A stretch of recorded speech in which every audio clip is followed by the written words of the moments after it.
Whew.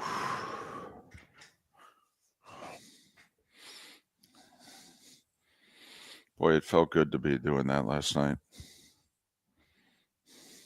I bet. I felt alive.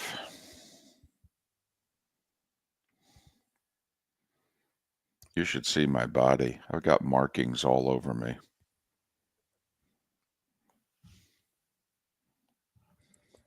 Morning, Paul. Yeah, coffin ball. That was tough. Clark, morning there, big fella.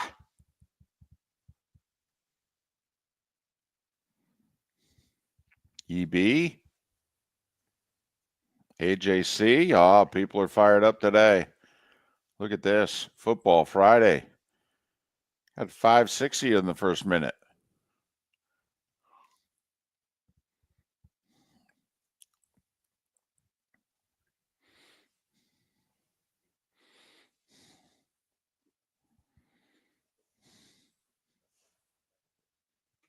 That's either going to backfire or be a great pick. All right, I got my picks. I had one cross out. I wrote 9 picks down. I crossed one out. 9? 9. Well, listen, 2 weeks in a row I've gone with 8. I haven't had a losing week. I mean, we're going with the Elite 8 until it backfires.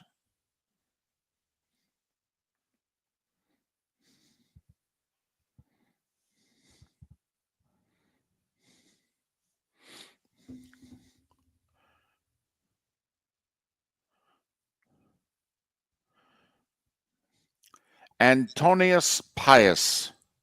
Top of the morning to you, sir. We do love, by the way, yesterday, a listener texted me a suggestion for the good, the bad, and the ugly. I forwarded it to Mark. Okay. We do love suggestions. Thank you. And yes, some team went for 2 and it didn't work out. So now we get to find out if everybody liked the decision or not.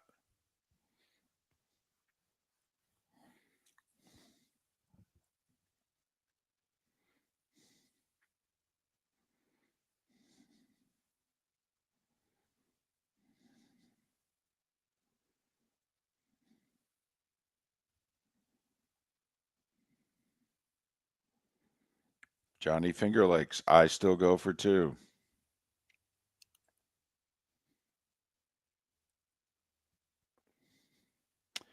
Yeah, Coffin Ball, I thought the same thing. 38 seconds. I mean, you got to score, but yeah, that Bengals defense in the fourth quarter, they weren't stopping anything. Anything. 3 segments, Feeney? You want 3 segments?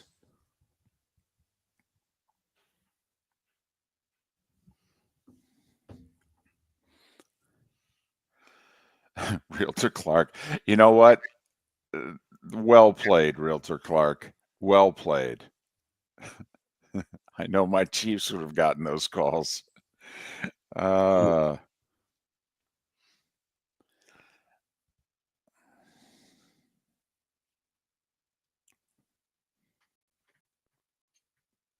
the fumble turned that game around.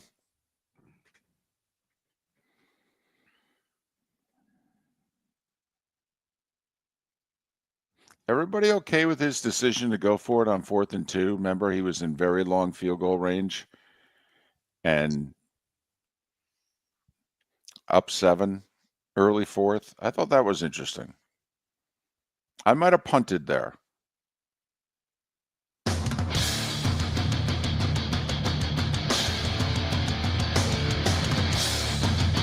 You're listening to Miller and Moulton, coming at you from the Floormeister Studios. Floormeisters, keeping it real. And now, here's Mark Miller and David Moulton. Top of the morning to you on this Football Friday. Football Friday. Oh,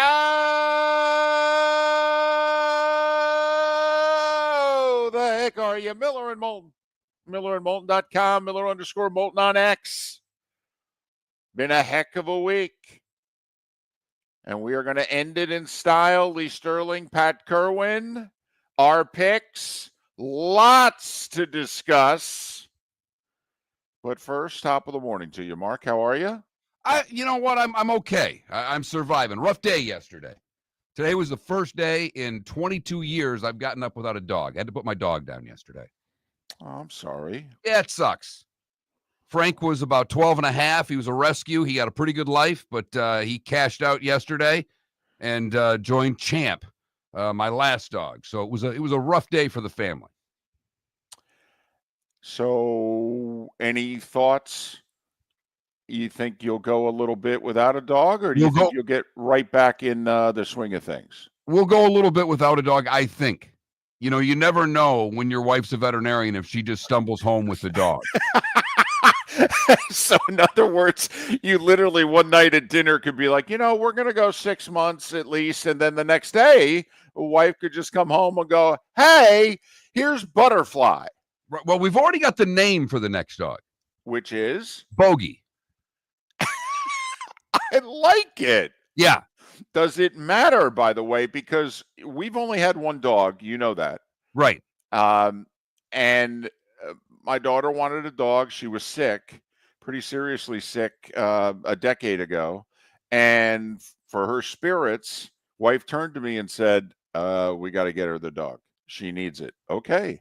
And my daughter, A, had always wanted a bulldog, but B, had the name Rufus in her head. Right. Now, Rufus screamed male dog. Absolutely. Rufus was a female. And that fit even more perfectly in your household. I really, looking back upon it, nothing is better than Rufus, the female bulldog that adorned the Moulton household for several years. So, because Bogey, I don't know, Bogey, I think, gives off a connotation of being a male dog. And we've had a lot of male dogs, so I would imagine it would be a male. But yes, Bogey's the name. Okay.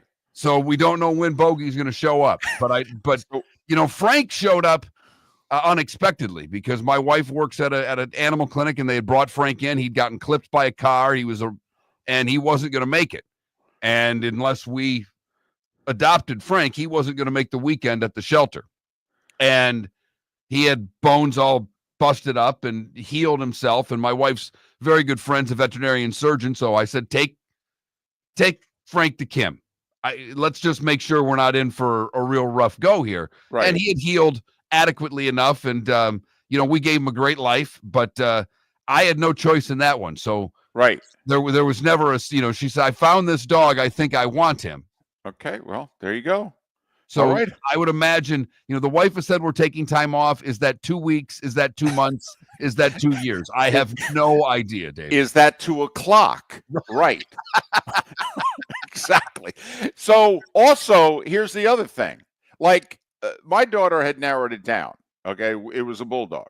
That's what we did the whole English bulldog rescue place. I mean, we got the exact dog.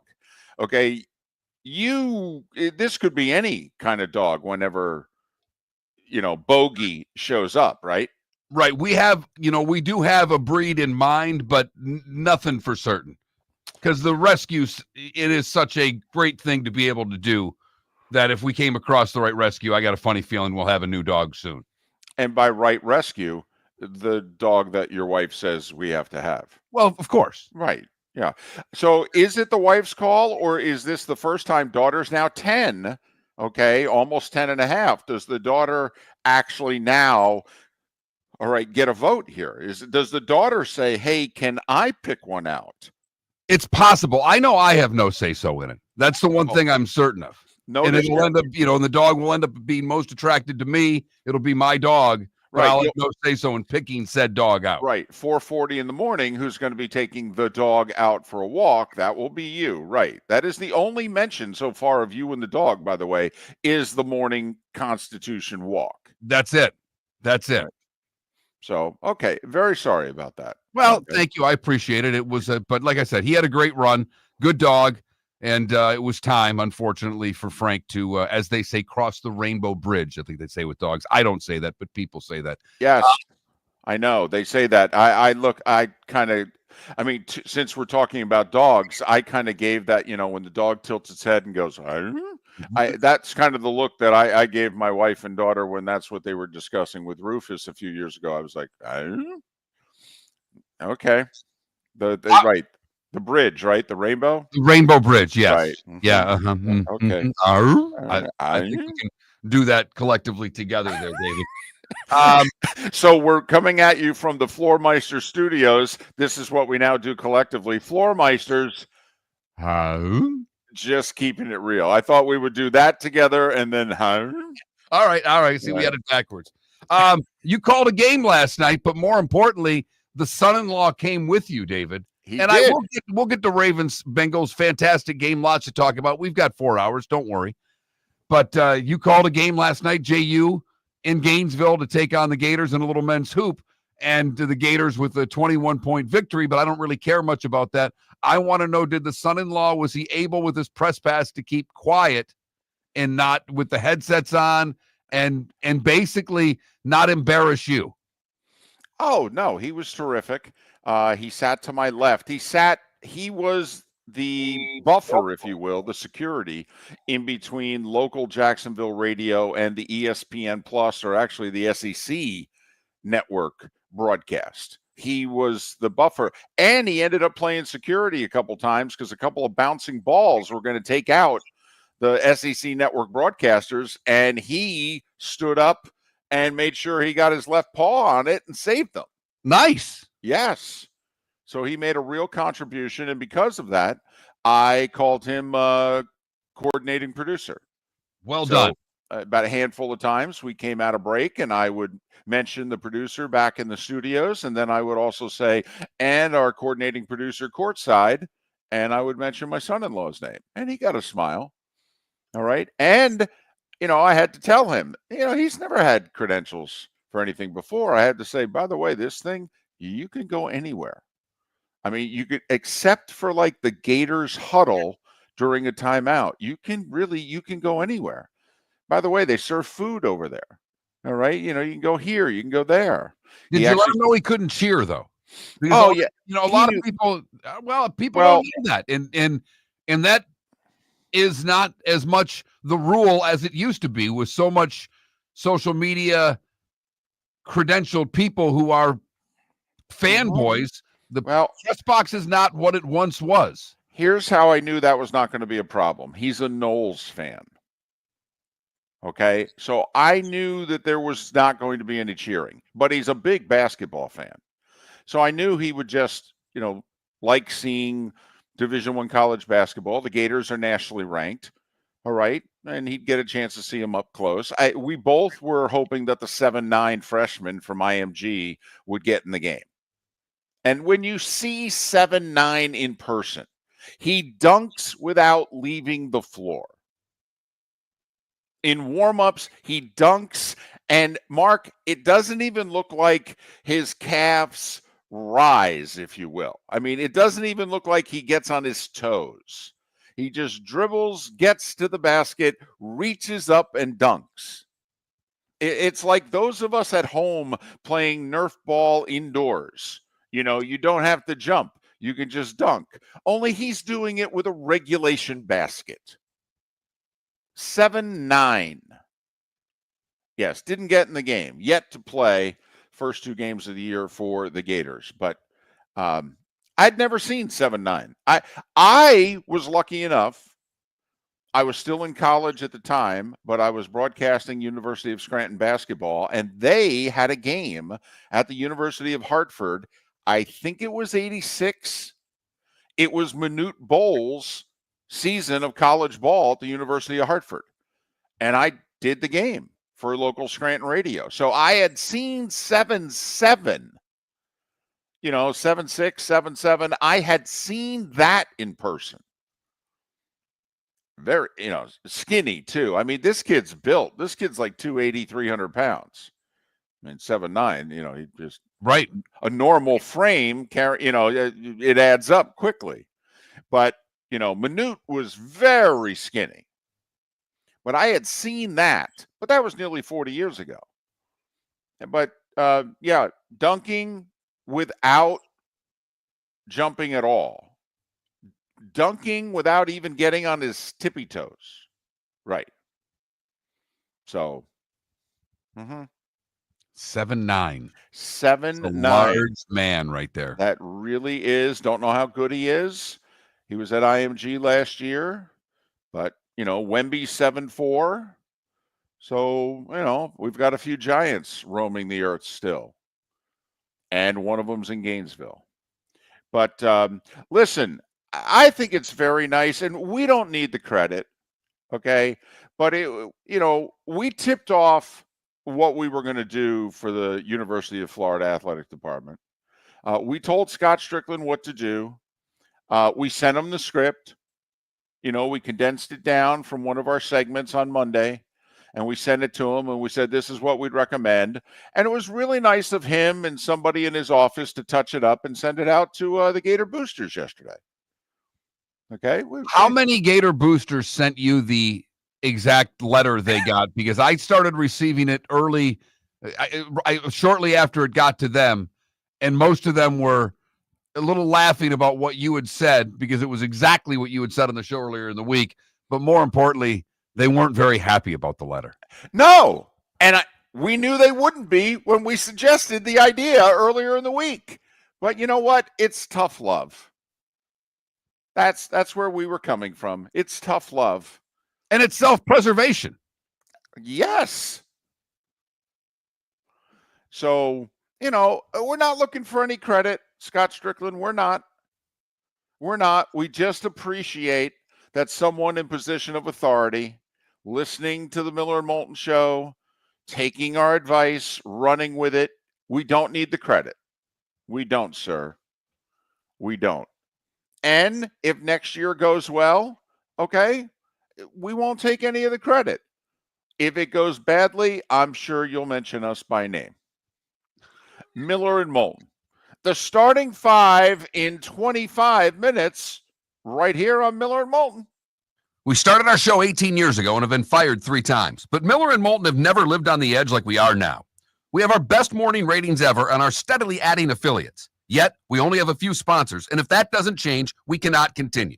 But if you want to advertise on Miller and Moulton, reach out to one of us directly by texting sponsor to 21,000 or by contacting me on X at @MarkMiller or David at @TheDavidMoulton. You can save Miller and Moulton and make your business some serious money by texting 21,000 now. American Paint Supplies, for nearly 30 years, is your one-stop shop for all your coating needs. If you are a designer, a contractor, a professional painter, or a weekend warrior, American Paint Supplies is the place where experts go to get expert solutions. At 6100 Shirley Street in Naples off of Pine Ridge, American Paint Supplies delivers the best solutions with the best products with the best support. Meet Gene and his team today at American Paint Supplies. Call 239-566-2700. That's 566-2700 or online at AmericanPaintSupplies.net. Visit Jason and Todd at the Diamond District. When you enter the Diamond District, you will quickly discover what makes Jason and Todd so unique to Southwest Florida. Within the walls of the Diamond District, you'll find many of America's top jewelry designers who have chosen the Diamond District as their authorized representative in Southwest Florida. Tacori, Fana, A. Jaffe, Veragio, Christopher Designs, Shy Creations, Henri Dossi, all names synonymous with excellence, and all proudly showcased at the Diamond District. Gentlemen, as your wife mentioned getting new flooring, but you don't want to go through the hassle, well, go see the Floor Meisters in Naples next to Costco. They understand your time and money are important, so they'll make it as painless as possible. With a huge in-stock selection of carpet and Core-Tech, they can get you the floor your wife's been asking for. They carry wood, vinyl, carpet, and tile. If you do it yourself, no problem. They can handle that as well. So go see TJ at the Floor Meisters and tell them, just keeping it real. This is Miller and Moulton.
I don't think they're both gone, Adam. I know what you're saying, but I don't think they are because there's no one there to fire Strickland. Now, next year, they could both be gone.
So I followed it was a Monday qualifier Twitter handle, David. I don't know if you followed it, but they've changed it to no more Monday qualifiers.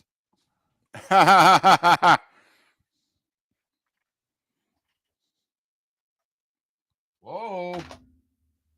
We may have phone lines. Oh. Well, that's good to know. They didn't have them yesterday, but I see a phone line ringing and I got a dial tone there. Okay.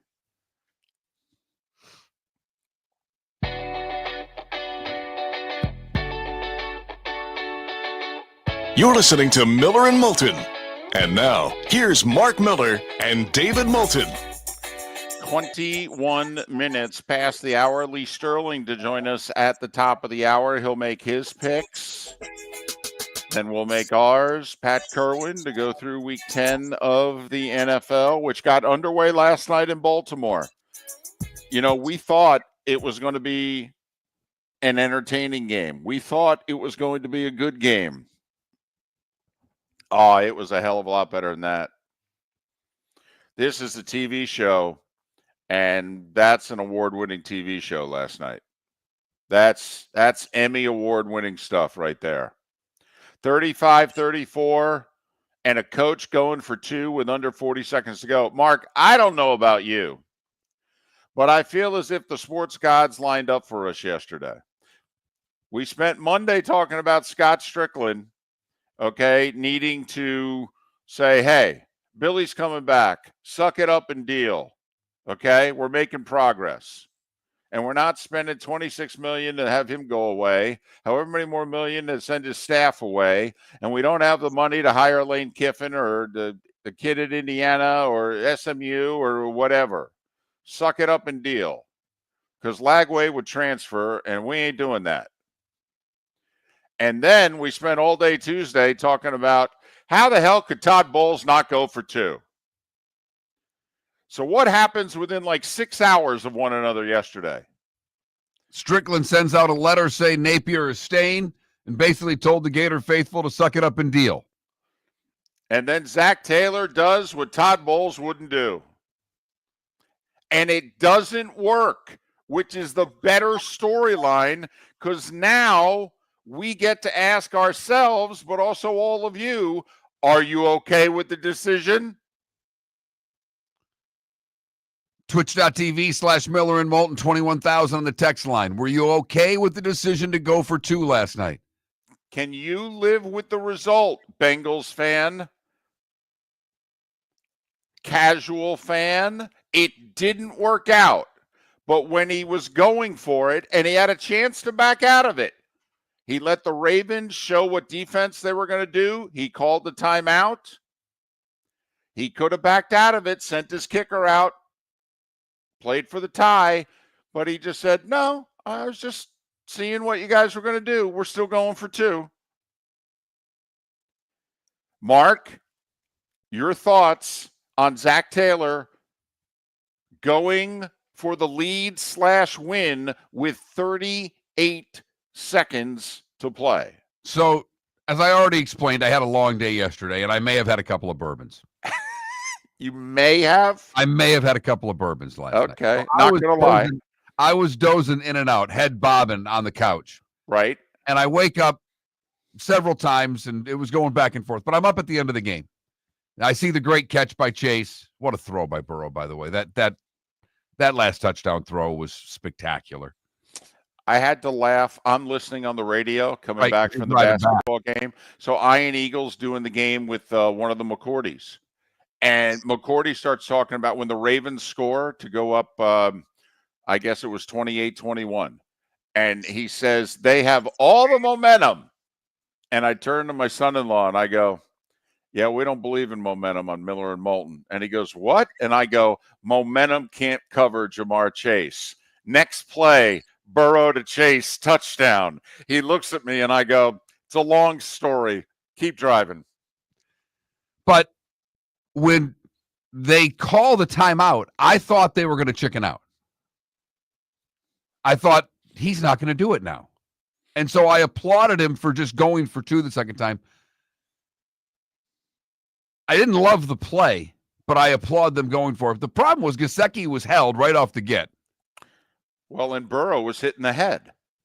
I mean, it's a quarterback, right? Not only that, it's a star quarterback. I mean, this isn't Daniel Jones hitting the head. I mean, the Chiefs have 2 flags called in their favor on that play. No question. No question. I mean, come on. If that was Kelsey as tight end and Mahomes at quarterback, you mean to tell me there's not at least 1 flag on the field on that play? Because there were 2 obvious penalties. Watch the play again. I am stunned they didn't call the hit. I'm not stunned they didn't call the hold in the secondary in the end zone. I'm not. I could see the official, just saying, I'm sitting this one out. But you hit the quarterback in the head, never mind a star quarterback in the head. I'm like, well, that's half the distance of the goal. That surprised me because that's an elite quarterback. That surprised me. Don't know how they missed it. I'll say it again. Everything needs to be challengeable. Everything. You get 3 of them. And it's like tennis, by the way. If you challenge it and you're right, you still have it. That's where football needs to go. There's too much going on. They're missing too much stuff. All right. And I think you should be able to challenge it both ways. I think the Bengals should be able to throw the red flag, although it's under 2 minutes to go. In theory, the league could look at that and go, yeah, we missed that. That's personal foul, hit to the head. Bengals now get to go for it from the 1. But, how can we not do anything but applaud the Bengals for going for it there? So everybody's okay with them. And I'm serious. I'm not being flippant. Everybody's okay with them going for 2 because it didn't work out. So everybody's okay with it. You know, I will say the last 3 times the Ravens had the ball, they scored touchdowns. So you certainly could understand, Zach Taylor thinking, well, we can't stop him. We're worn out. We're shot. I guess it comes down to the analytics of what I don't know what Cincinnati's 2-point conversion rate is, but we know what the league is. It's around a third, and versus a 50-50 coin toss. Because I don't have much of a problem saying if Cincinnati wins the coin toss in overtime, they're going to win the game. Oh, I agree with you. I mean, the last 2 times they had the ball, they scored touchdowns. That was the difference to me between the Bucs and the Chiefs and last night's game, because I thought the Bucs were clearly the lesser team than the Chiefs. I thought last night 2 teams were pretty damn equal on the field, and their offenses were pretty damn equal. But you're taking a 50-50 shot to win the coin toss as opposed to a play from the 2-yard line that you think you can make. Cincinnati, by the way, 33% after last night. So I don't know how many times they had attempted it. I don't know if they're 1 for 3 now and they were 1 for 2, or they're 2 for 6 when they were 2 for 5. So, but I'm looking up, it says Cincinnati 33%. All right. So right around league average. But is everybody okay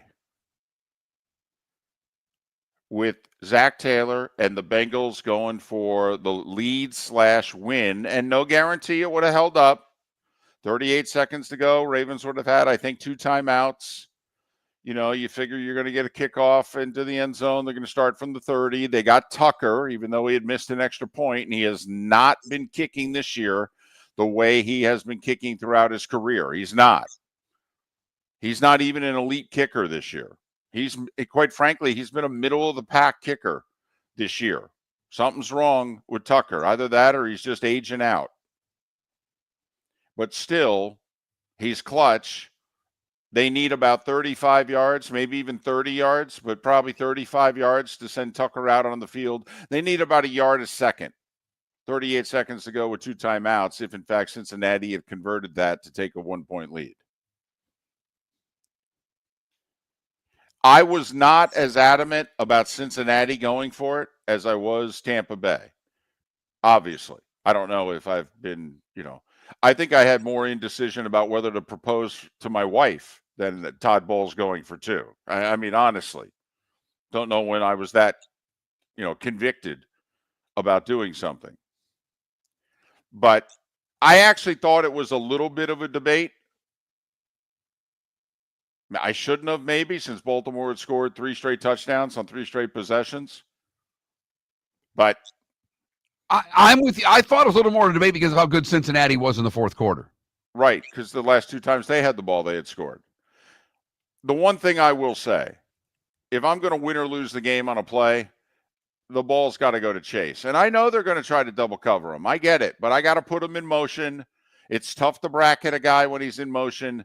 To me, that ball's got to go to Chase. I don't care how many guys they got on him. The starting 5 is next, followed by Lee Sterling on Miller and Moulton. We started our show 18 years ago and have been fired 3 times, but Miller and Moulton have never lived on the edge like we are now. We have our best morning ratings ever, are steadily adding affiliates, yet we only have a few sponsors. And if that doesn't change, we can't continue. But if you want to advertise on Miller and Moulton, reach out to one of us directly by texting sponsor to 21,000 or contact Mark on X at that Mark Miller or me at the David Moulton. You can save Miller and Moulton and make your business some serious money by texting 21,000 now. The Cape Coral Police Department is growing. They are currently looking for police officers and are offering a $10,000 signing bonus to newly hired officers. If you desire a career in law enforcement, or if you are already in law enforcement and thinking about making a move to a better agency, think Cape Coral Police Department. If you're looking for a police department that is committed to excellence, that invests in the highest level of training, state-of-the-art equipment, and some of the highest compensation in all of Southwest Florida, then the Cape Coral Police Department is for you. Visit capecops.com. That's The capecops.com. world-famous cigar bar started as a neighborhood place in downtown Fort Myers, and now it's a brand, a destination, with 4 locations. The original place, Henry Street, Fort Myers, Gulf Coast Town Center, on Southeast 47th Terrace off the Cape Coral Parkway, and the Lounge on West 1st Street in Fort Myers. A place to go, whether you just need a relaxing drink and a smoke after a tough day at work, or a place to go celebrate. From relaxation to celebration, the world-famous cigar bar. Mark Miller for Molly Maid. Why Molly Maid, you ask? Trust. Moulton was a customer for 15 years. Affordability. Didn't I just say Moulton was a customer for 15 years? Worry-free services. Our professional house cleaners are fully insured and a 24-hour warranty. Call Molly Maids today at 239-774-5839. That's 239-774-5839 or online at mollymaid.com/FTMYERS. That's mollymaid.com/FTMYERS. This is Miller and Moulton.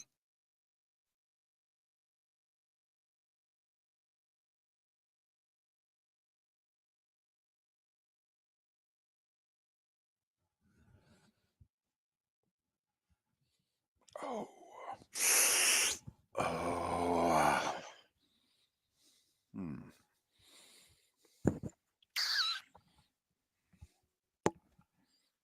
Hmm.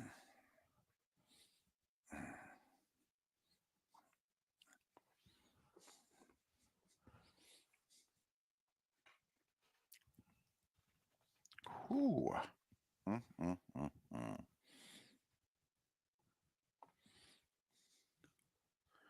Ow.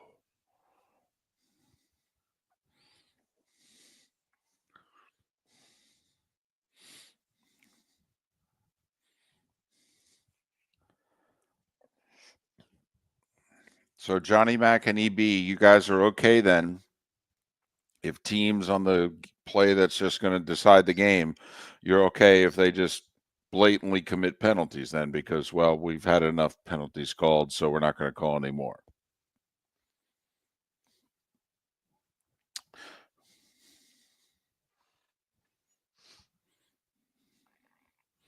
No, Sonny, it's a sore subject. The behemoth sports radio station in Gainesville had tentatively agreed to carry our show and then changed their mind. They got pressure from ESPN and they backed off. They were going to get rid of their morning show and the syndicated network show and run us instead, and then they backed off.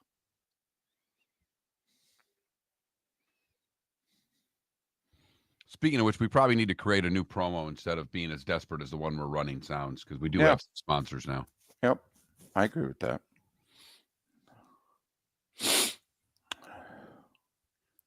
Well, if Al couldn't get excited about the game last night,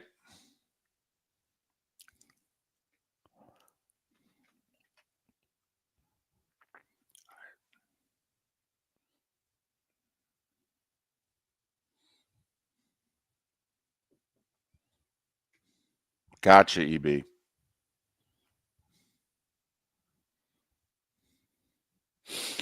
Sonny, we thought so too. Not only that, with our guest list and what they talk about on the national shows. I mean, I just don't know how talking about LeBron and the Lakers and the Cowboys would interest the folks in Gainesville.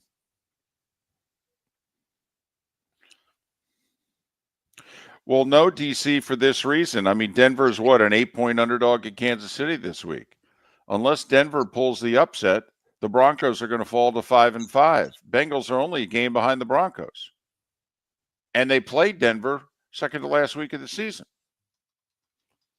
So, no.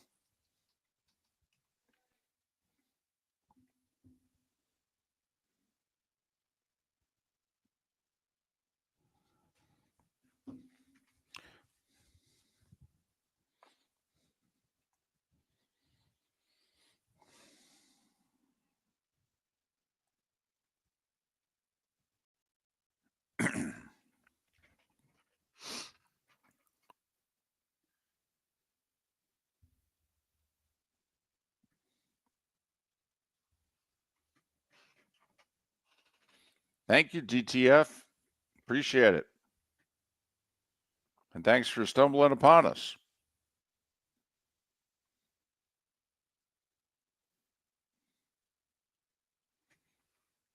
Adam, we don't have to talk positive about Trevor.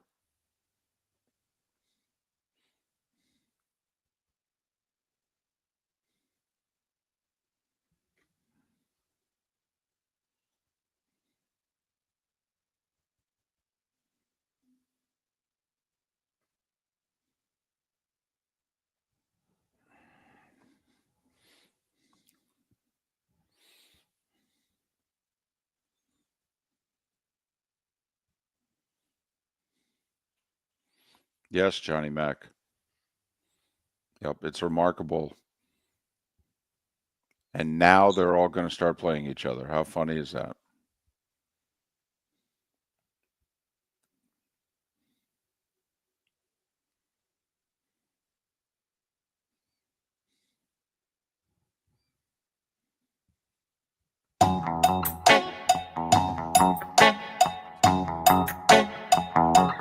You're listening to Miller and Moulton. And now, here's Mark Miller and David Moulton. 22 minutes till the top of the hour. That's when Lee Sterling joins us to make his picks. And he is going to offer his sentiments on the Noles, the Gators, the Canes, the Bucks, the Dolphins, and his game of the week is Alabama and LSU. He ain't ducking nothing this week. Lee Sterling at the top of the hour. Miller and Moulton coming at you from the Floormeisters studios. Mark, Floormeisters. Just keeping it real. We got to work on that. Well, I thought that was our best one yet. No? I mean, I'd still only give it about a 6. Well, it's still our best one yet. Time now for... The Starting Five. 5 big stories you need to know. Here is the Starting Five. Thursday night football. Maybe the best game that Amazon's ever had in their 2.5 years of broadcasting Thursday night football. I think you're right, David. I mean, definitely think you're right. Mark, it was so good, Al Michaels sounded as if he wanted to be there broadcasting the game. That's how good it was. Back and forth it went. Nobody could get a stop in the fourth quarter. Lamar with 4 touchdowns. Joe Burrow, 428 yards passing and 4 touchdowns. 3 of them to Jamar Chase. By the way, how many fantasy points is 11 receptions for 264 and 3 touchdowns? Wow. I mean, and 2 of the 3 touchdowns were 50 plus. Well, yeah, it depends on the bonus points there, but you're talking. I mean, is that like 55? 40? Wow. Anyway, Bengals score with 38 seconds to go to cut it to 1. Ravens had scored 3 touchdowns the last 3 times they had the ball. So Zach Taylor, the head coach of the Bengals, said, we're going for the win. He goes for 2. Gesicki gets mugged in the end zone. Burrow gets hit in the head by the arm of a pass rusher. No call in the pocket or in the end zone. Pass falls incomplete. Ravens win 35-34. Baltimore's won 7 of 8. They're 7-3 on the season. Bengals fall to 4-6, trying to chase down the Broncos for the final playoff spot in the AFC. One other NFL note. Even Kyle Shanahan says, yeah, we expect Christian McCaffrey to play Sunday against the Bucs. Don't know how many snaps he'll have, but yeah, he's healthy. He's looking good. We expect him to play. So fantasy-wise, betting-wise, make your decisions accordingly. College football. Coastal Carolina won their 5th game of the year. They're 1 win away from bowling. They beat App State 38-24. East Carolina also 1 win away from bowling. I wonder if Tom Herman's going to survive this at FAU. They're 2-7, the Owls. 49-14 Pirates. Ouch. There's 4 college football games tonight, by the way, if you're interested. Cal Wake, Iowa UCLA, Rice Memphis. You'll be hearing more about that game coming up. And New Mexico San Diego State. The Gators, Scott Strickland, their AD, he sent out a memo yesterday to Gator Nation letting him know that he sees progress with the football program. And you can stop all the conjecture. Billy Napier is coming back for a fourth season in 2025. So Strickland has laid down the gauntlet. If you don't want Napier to come back there, money people, well, you're going to have to buy him out, fire me, get a new coach, get a new AD, or else year 4 of the plan, of the process, of the adventure, of the error, whatever you're calling it, looks as if it's on the horizon. By the way, DJ Lagway is still very questionable to play this Sunday. I'll say it again. I am not playing this kid. There's no, come on now. You're 3+ touchdown underdog. Again, at Texas, come on. You're not winning this game.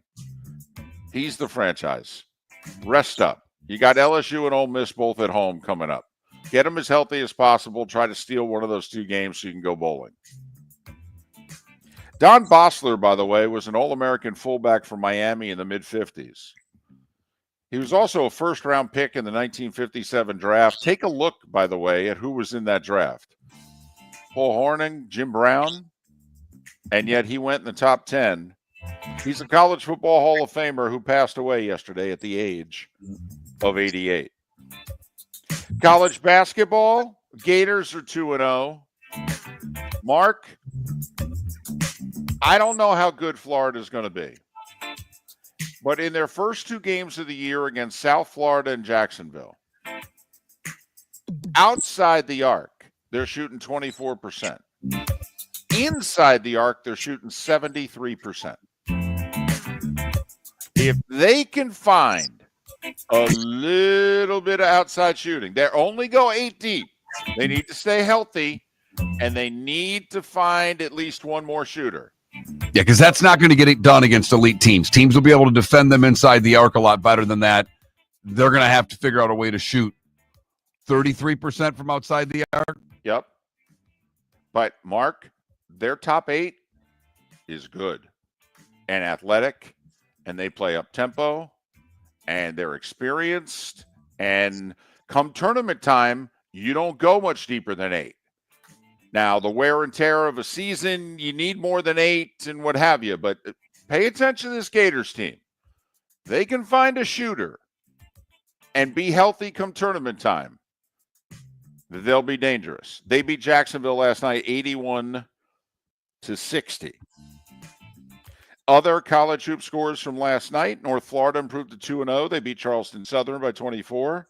North Alabama improved to 2-0. They beat Point University by 36. And SMU, our buddy Andy Enfield, beat FAMU 102-73. Andy's 2-0 with the Mustangs. Little college hoop tonight, if you're interested. North Carolina and Kansas. Have you heard of them? They're pretty good. Kansas is number 1, North Carolina number 9 in the preseason.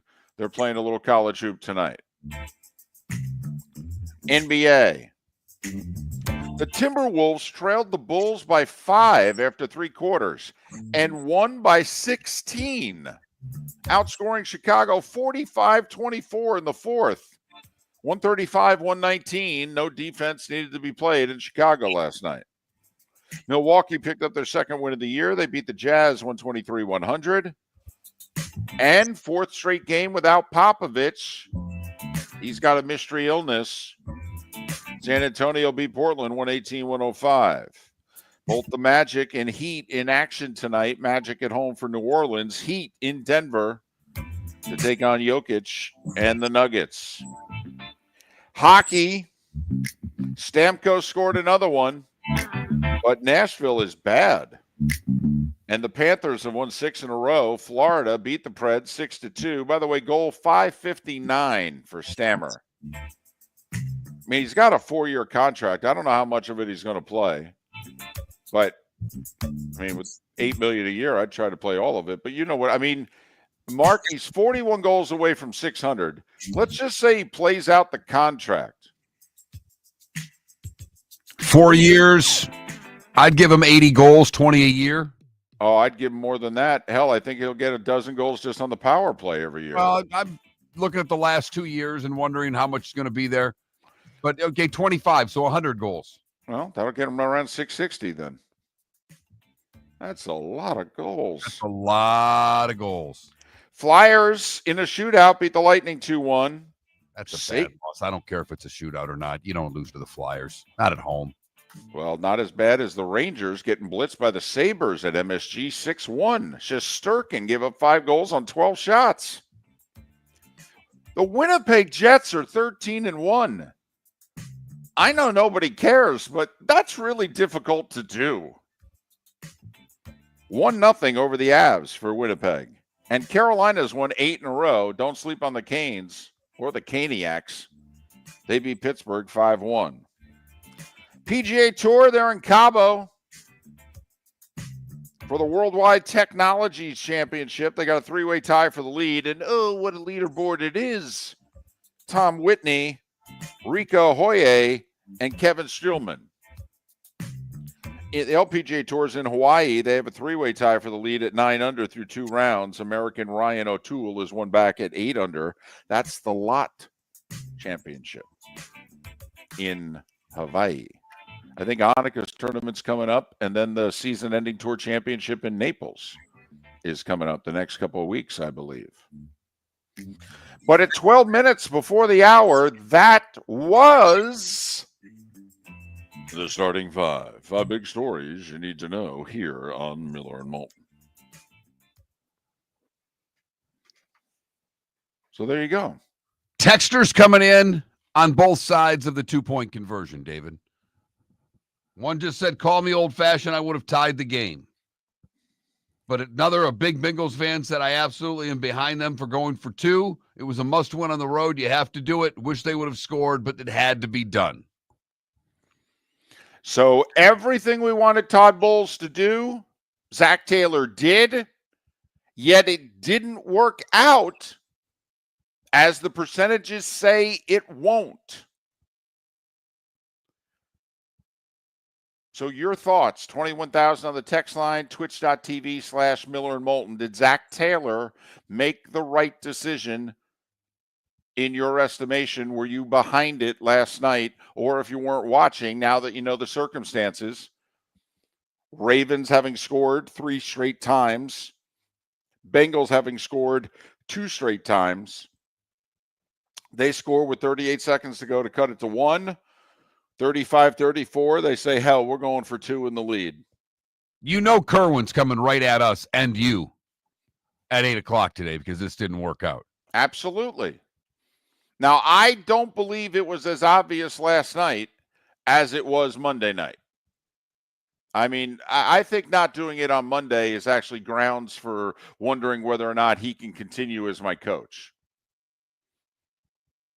I mean, I'm serious. I mean, at Kansas City, Mahomes, come on now. You got a chance to beat Tiger. You got a chance to beat Jordan. You got a chance to beat Mahomes. You got to take it, man. And I think you could say the same about regular season Lamar, David. It's not like he sucked during the regular season the past couple of years. It's a 2-time MVP for crying out loud who had it going on in the fourth quarter. Is that Ravens defense going to be good enough? They go to Kansas City in 10 days. But when you look at the Ravens right now, it's a very different defense than the one that, was on the best team in the league in the regular season last year. Very different defense. Tough to judge them going up against Burrow and Chase. I mean, that's a top 5 quarterback and a top 3 wide receiver. But their pass defense has been bad against everybody. It's the worst pass defense in the league by yards per game. And that obviously didn't change last night with Burrow throwing for over 400 yards in the game. But their run defense is stout. One of the best run defenses by yards per game in the league. So I wonder with the little help they got at corner, will that start to take hold in a couple of games? Or is this just a team that you're able to throw for 300 plus on any time you want? I mean, with that defense, are they going to be able to overtake the Steelers and win the North? First things first, they've won 7 of 8. And yet, boy, do we have our doubts. I mean, they're 7-3. They won 7 of 8, and we're like, I don't know. Look a little shaky to me.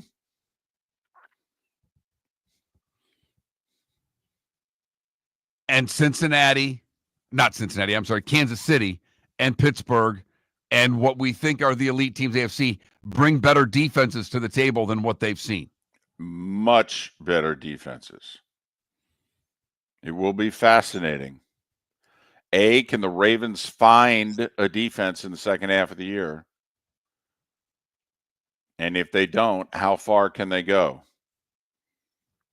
How weird is it to be talking about the Ravens and have all these concerns about their defense? That's hardly happened since the franchise has come into being in the last 30 years. Miller and Moulton. All right, time to pick some games. Lee Sterling going to make his picks. Then Miller and Moulton are going to make theirs. And then Pat Kirwan is going to verbally chastise the two of us to the nth degree. But we're going for 2 on this show. Damn right. Call Dos Equis. They should be sponsoring Miller and Moulton right now. Because we're supporting the Go for Dose move in the NFL to try to win it. Lee Sterling is next. Thanks for listening. We started our show 18 years ago and have been fired 3 times, but Miller and Moulton have never lived on the edge like we are now. We have our best morning ratings ever, are steadily adding affiliates, yet we only have a few sponsors. And if that doesn't change, we can't continue. But if you want to advertise on Miller and Moulton, reach out to one of us directly by texting sponsor to 21,000 or contact Mark on X at @MarkMiller or me at @TheDavidMoulton. You can save Miller and Moulton and make your business some serious money by texting 21,000 now. American Paint Supplies, for nearly 30 years, is your one-stop shop for all your coating needs. If you are a designer, a contractor, a professional painter, or a weekend warrior, American Paint Supplies is the place where experts go to get expert solutions. At 6100 Shirley Street in Naples off of Pine Ridge, American Paint Supplies delivers the best solutions with the best products with the best support. Meet Gene and his team today at American Paint Supplies. Call 239-566-2700. That's 566-2700 or online at AmericanPaintSupplies.net. Gentlemen, as your wife mentioned getting new flooring, but you don't want to go through the hassle, well, go see the Floor Meisters in Naples next to Costco. They understand your time and money are important, so they'll make it as painless as possible. With a huge in-stock selection of carpet and Cortec, they can get you the floor your wife's been asking for. They carry wood, vinyl, carpet, and tile. If you do it yourself, no problem. They can handle that as well. So go see TJ at the Floor Meisters and tell them, just keeping it real. The world-famous cigar bar started as a neighborhood place in downtown Fort Myers, and now it's a brand, a destination, with 4 locations. The original place, Henry Street, Fort Myers, Gulf Coast Town Center, on Southeast 47th Terrace off the Cape Coral Parkway, and the Lounge on West 1st Street in Fort Myers. A place to go, whether you just need a relaxing drink and a smoke after a tough day at work, or a place to go celebrate. From relaxation to celebration, the world-famous cigar bar. Wine glasses never fall over until you get a brand new rug. Oh, no! Ketchup bottles act normal till you're wearing a new shirt. Oh, you kidding me? And rocks lie peacefully on the road till the day you get a brand new windshield. Then they fly up off the road and attack without mercy. That's why new windshields from Glass Doctor come with our windshield protection plan. Unlimited repairs and 1 replacement for 12 months. Don't just fix it, protect it. Glass Doctor. A neighborly company. Do you have a sleep problem but don't want to wear a CPAP mask?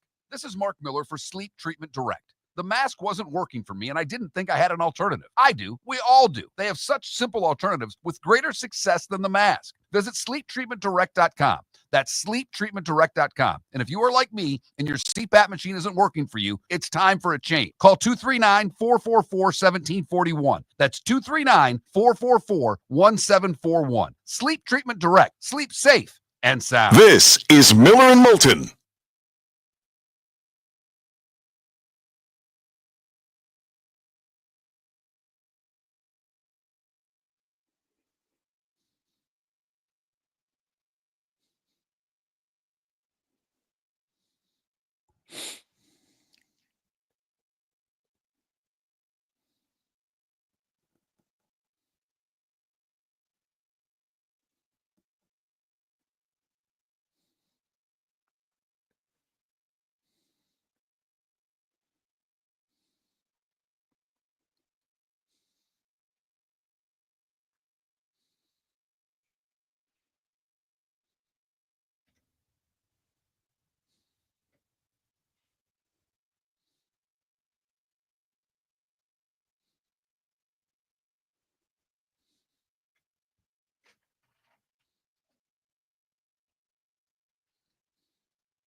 Hey, Ambient. Thank you.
Morning, Lee. Morning. How's everything? Good. Hey, How you man. doing? I'm good. Good.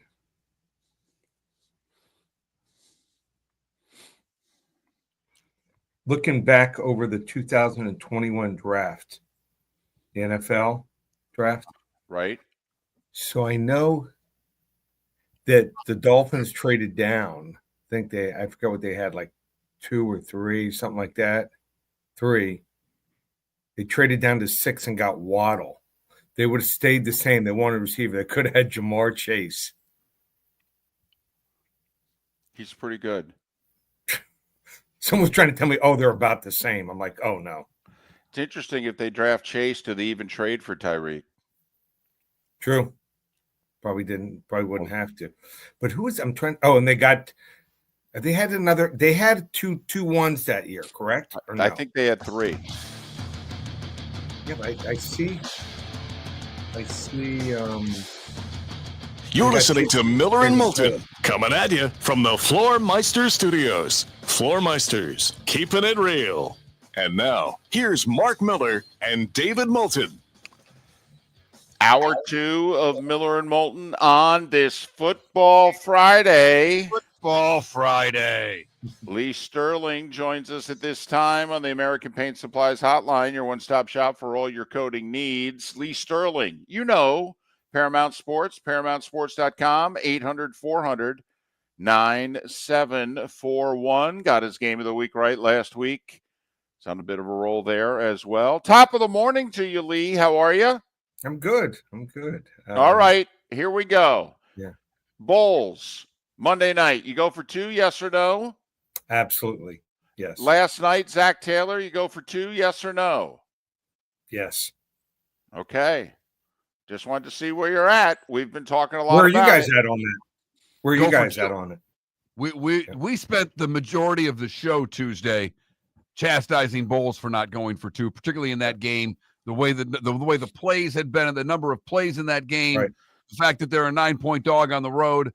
We didn't think it was as obvious last night, but we still would have gone for 2 in Cincinnati's case because they didn't stop Baltimore in the fourth quarter. What made you think?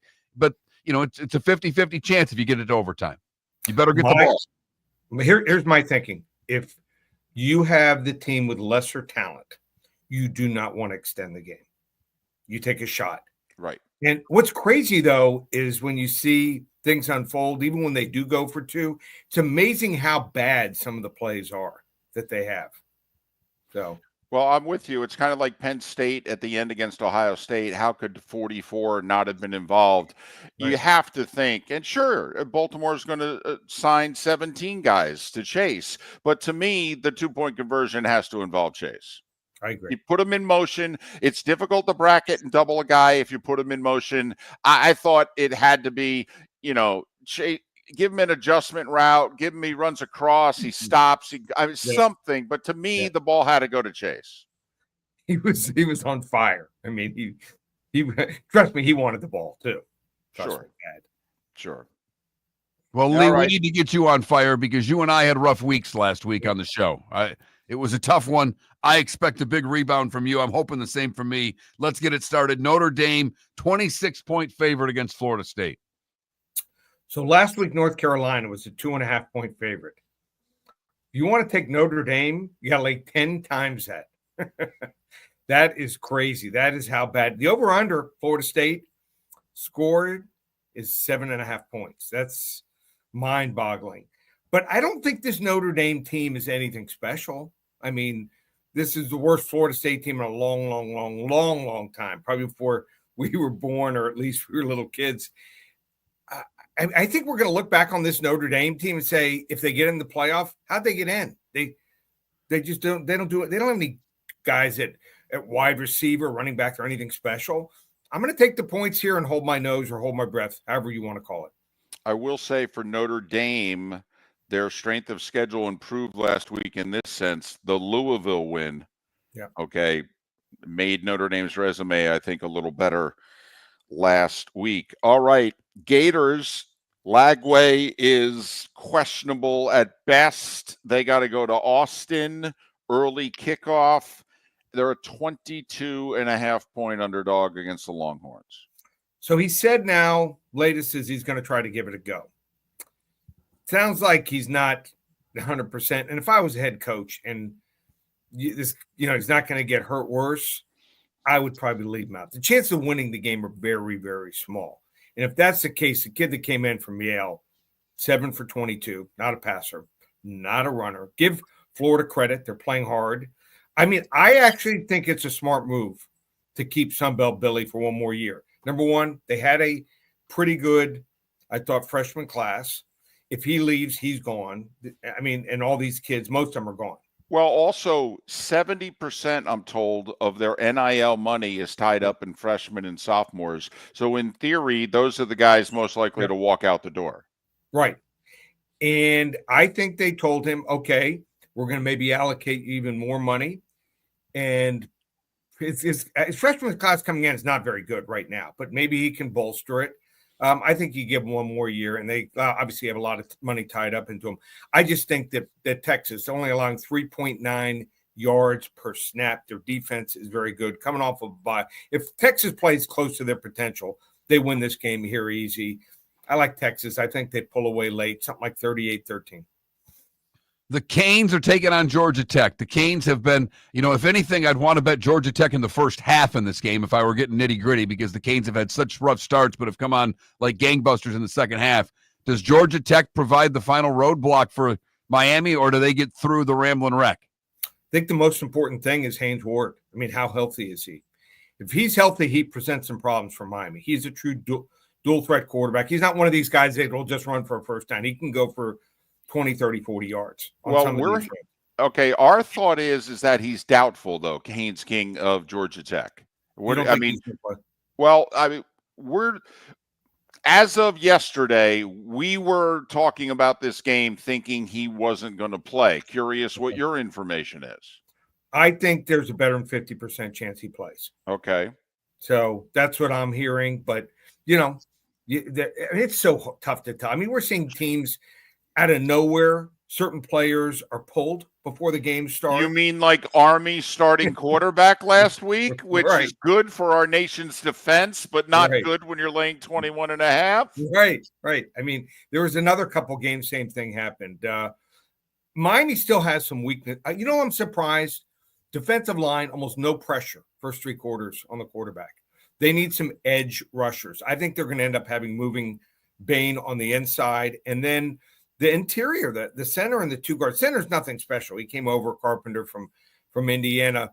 Their pass blocking was nothing special, but still a great offense. They turned it on in the fourth quarter.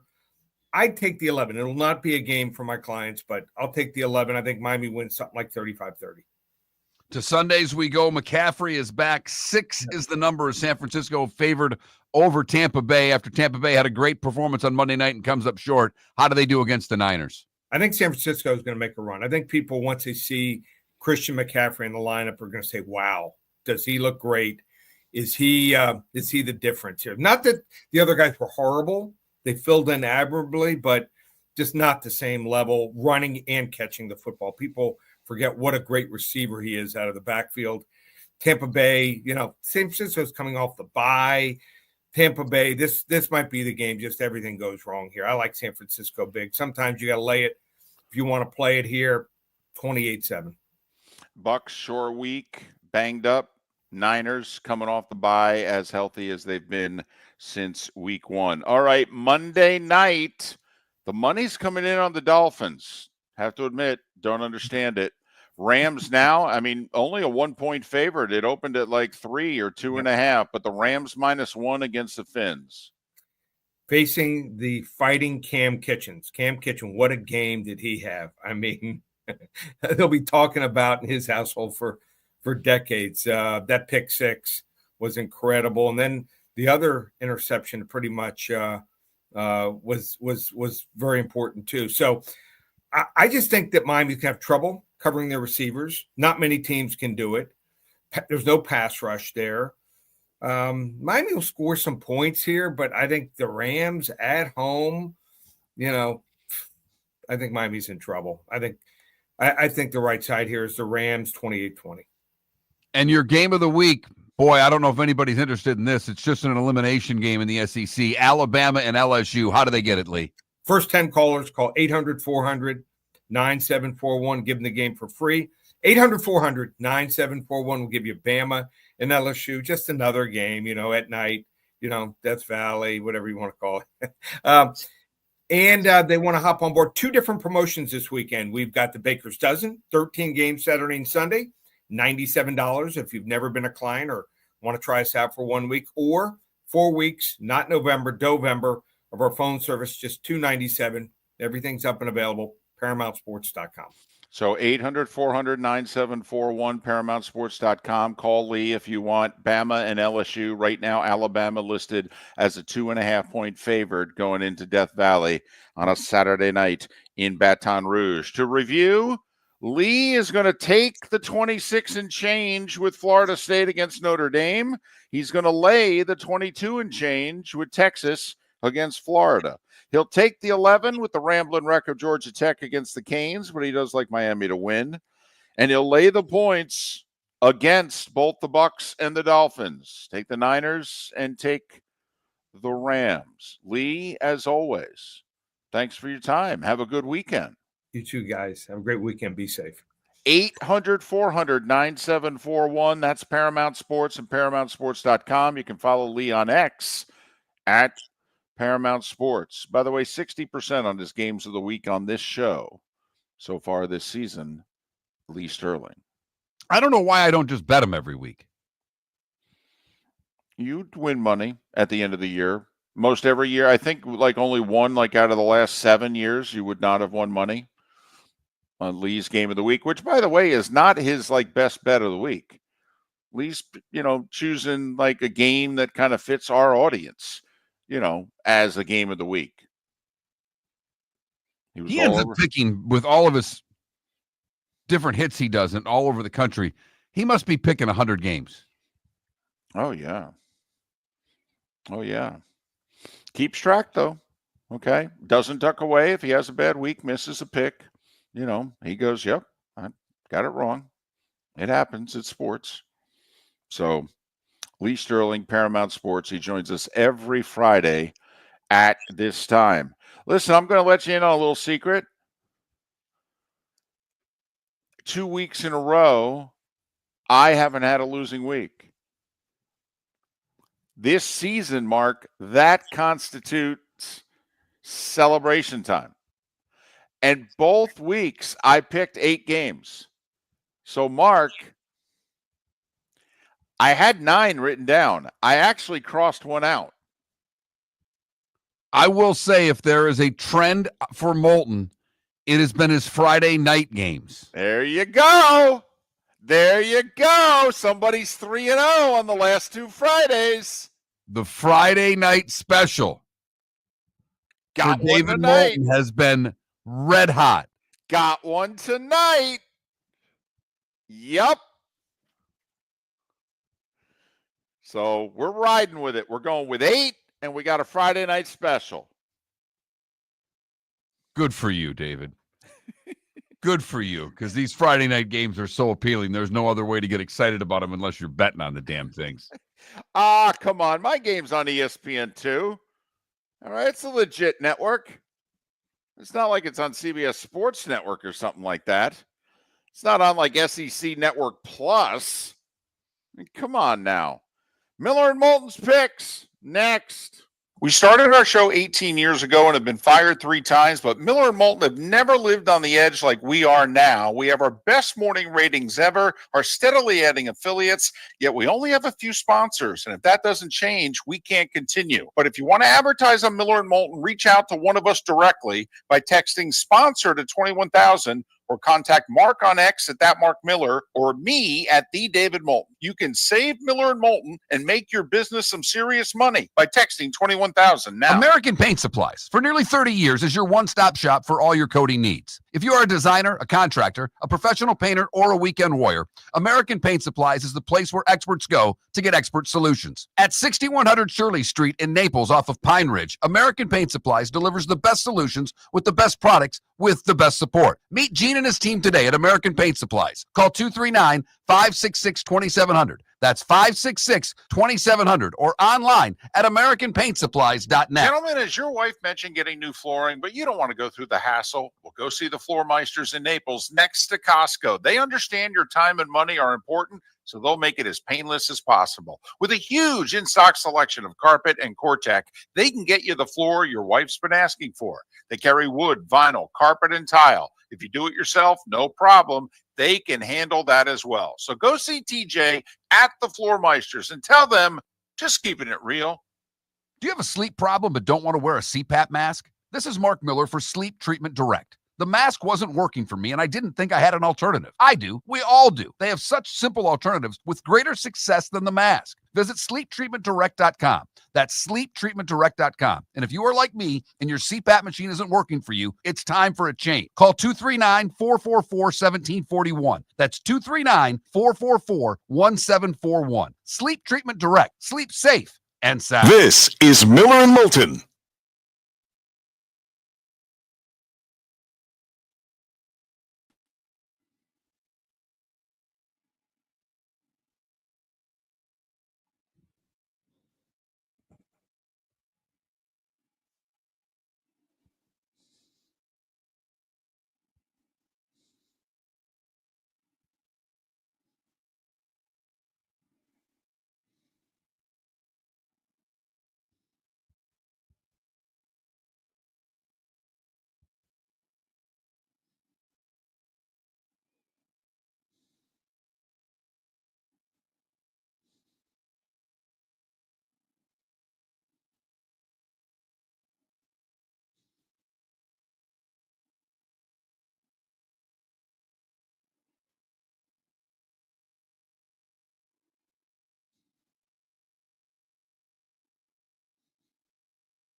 No. We mentioned it a week or so ago when it looked like they were going to do it, but the fact they made it official, no.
You're listening to Miller and Moulton.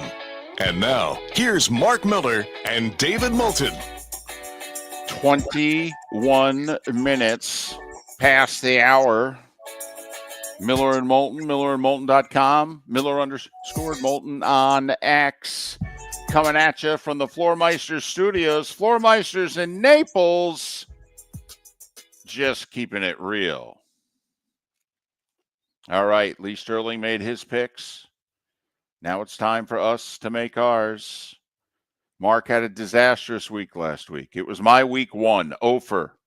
He had worked his way. He had gotten right to around 500. He could sniff being in the black, making money. And now he has to pick himself up more than dust himself off. I was red flag, David.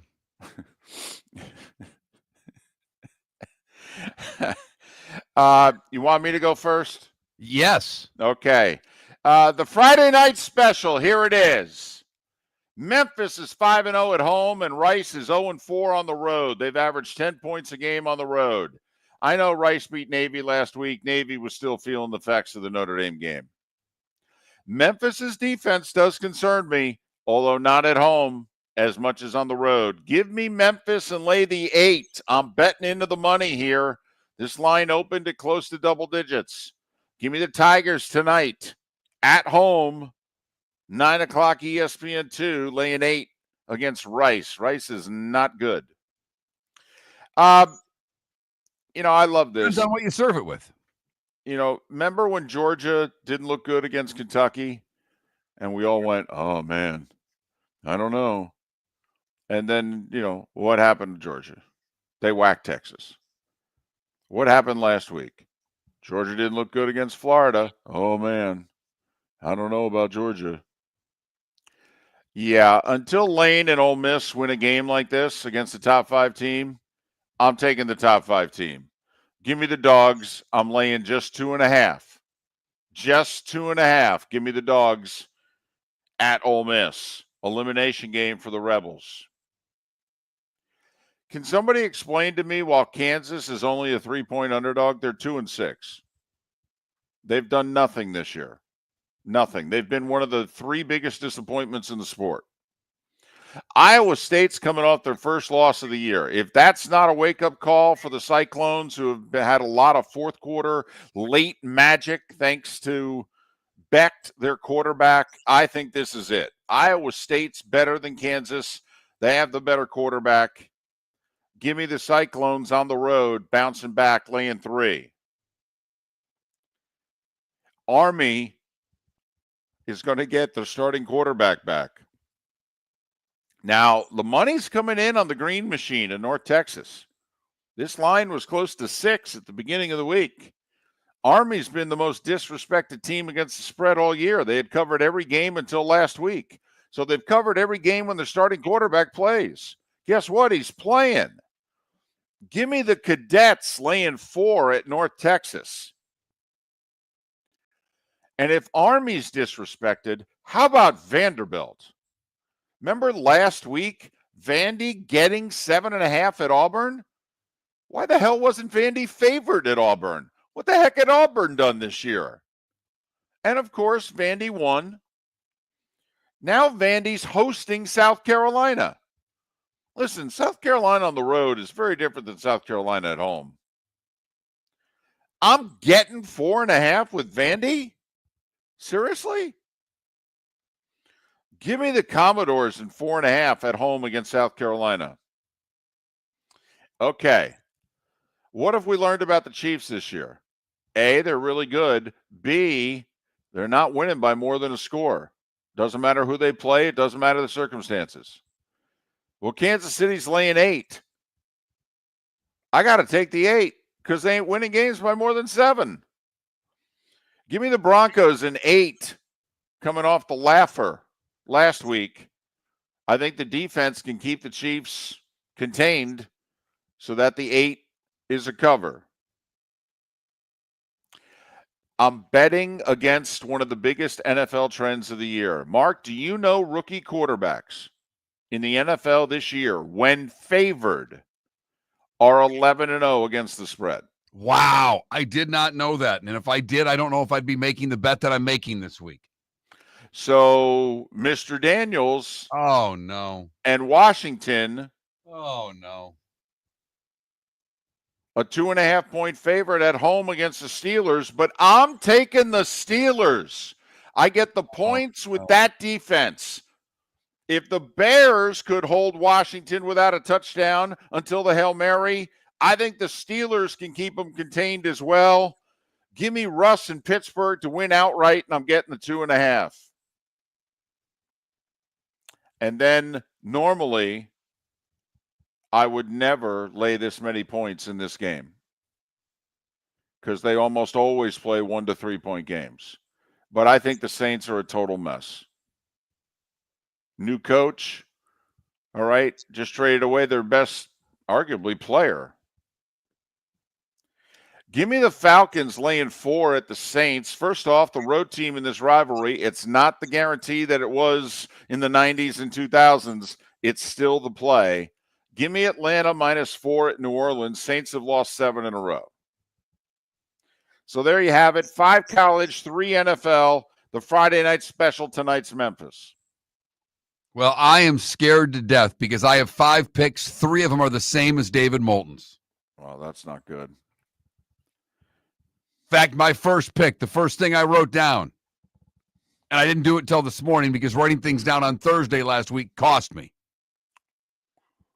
But I see Georgia winning this game comfortably against Ole Miss. Ole Miss had a great offensive explosion last week. I don't see them doing it 2 weeks in a row, and I don't see Beck playing as poorly as he did last week against Florida. Ole Miss has a nice defense. For whatever reason, Beck doesn't play well in Jacksonville. Beck has a much better game. He'll throw the checkdowns. Georgia wins comfortably. I say they win by 10 points. I'll lay the 2.5. I'm taking Alabama and laying the points. If you have a running quarterback against LSU, it increases your chances of winning exponentially. And Milroe's a running quarterback. He can throw it, but his legs will be the difference in this football game. Give me the Crimson Tide laying the 2.5. I did not know the stat about rookie quarterbacks being favored. I don't know if it would have scared me. But the one thing that Daniels is really good at is picking up blitz, when the blitz is coming, of being able to throw. Well, Pittsburgh doesn't have to blitz to beat you. They get to the quarterback with 4. So I think he'll see different looks than he's seen. I really like Pittsburgh in this spot. Give me the Steelers plus the 2.5. Tennessee's could be on the clock. They're terrible. I don't know if there's one part of the Tennessee team that I trust. The Chargers will win. It's a big number, but the Chargers seem to be getting right, and I'm falling back in love with my LA Chargers. I'll lay the 7, the Chargers over the Titans. And I'm with you, David. New Orleans is a mess. There was a time that you just took the road team in this matchup and cash tickets, one after another, as David mentioned. It has not been that way, but Atlanta, knowing that the division every week is closer and closer within grasp, Atlanta takes a wounded Saints team and takes care of them. I'll lay the 4 with Atlanta. 3 picks the same as Moulton. And that's not good, because when the two of us have agreed this year, we have sucked. No two ways about it. So I'm hoping that trend changes. It better. But yes, the stat of the day so far, rookie quarterbacks, when favored this year, are 11-0 against the spread. When favored. Washington's rookie quarterback is favored at home against the Steelers. This is the big boy part of the Washington schedule coming up. Pittsburgh, Eagles twice. Okay. See what you got, guys. See what you got. Miller and Moulton. We've got Pat Kirwan coming up at the top of the hour. We'll bring up Zach Taylor's decision to go for 2 with Pat here on Miller and Moulton. The Cape Coral Police Department is growing. They are currently looking for police officers and are offering a $10,000 signing bonus to newly hired officers. If you desire a career in law enforcement, or if you are already in law enforcement and thinking about making a move to a better agency, think Cape Coral Police Department. If you're looking for a police department that is committed to excellence, that invests in the highest level of training, state-of-the-art equipment, and some of the highest compensation in all of Southwest Florida, then the Cape Coral Police Department is for you. Visit capecops.com. That's capecops.com. Honey, you want to come out? I haven't seen you since Glass Doctor installed our custom shower enclosure. No thanks. Well, you can't keep eating breakfast in the shower, and laminating your magazines is getting expensive. You remember we have guests coming over tonight, right? Oh, I'm sure they'd love to see the shower. It's our neighbors, and I highly doubt they want to be hanging out in our bathroom. The shower's so good, you'll never want to leave. Visit glassdoctor.com today and schedule an appointment online. Mark Miller for Molly Maid. Why Molly Maid, you ask? Trust. Moulton was a customer for 15 years. Affordability. Didn't I just say Moulton was a customer for 15 years? Worry-free services. Our professional house cleaners are fully insured and a 24-hour warranty. Call Molly Maids today at 239-774-5839. That's 239-774-5839 or online at mollymaid.com/FTMYERS. That's mollymaid.com/FTMYERS. Gentlemen, has your wife mentioned getting new flooring, but you don't want to go through the hassle? Well, go see the Floor Meisters in Naples next to Costco. They understand your time and money are important, so they'll make it as painless as possible. With a huge in-stock selection of carpet and Cortec, they can get you the floor your wife's been asking for. They carry wood, vinyl, carpet, and tile. If you do it yourself, no problem. They can handle that as well. So go see TJ at the Floor Meisters and tell them, just keeping it real. This is Miller and Moulton.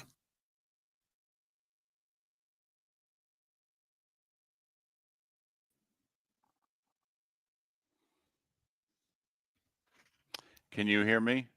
I can. Okay. To DC and everybody else. The stat again. Rookie quarterbacks, when favored, are 11-0 against the spread.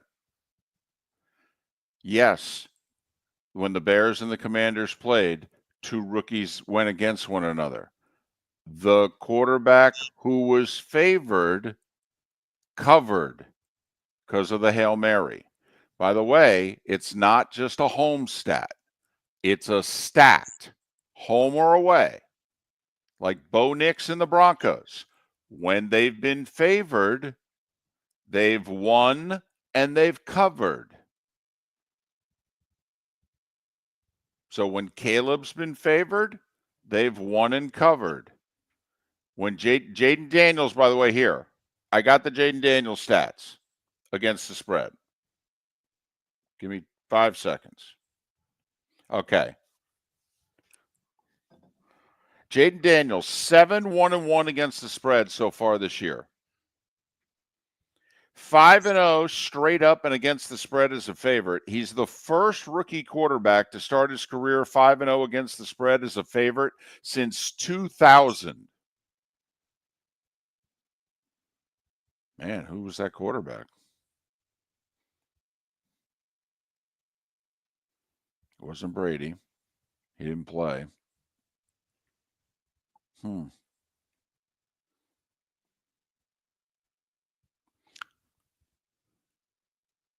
Could have been Culpepper. He was a second-year guy.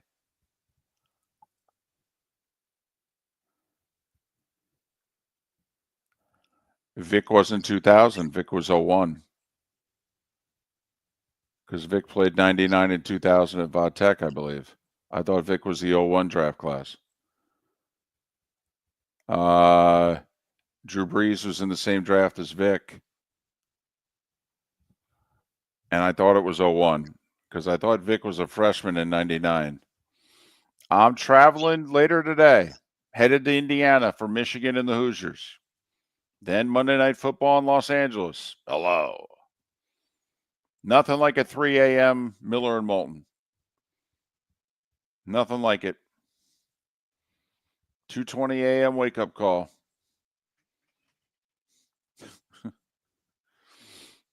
No, Peyton and Leaf were the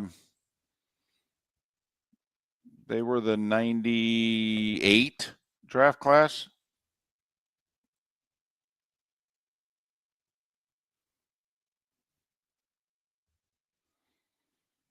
So I don't know. Off the top of my head, I can't figure out who the rookie quarterback was in 2000.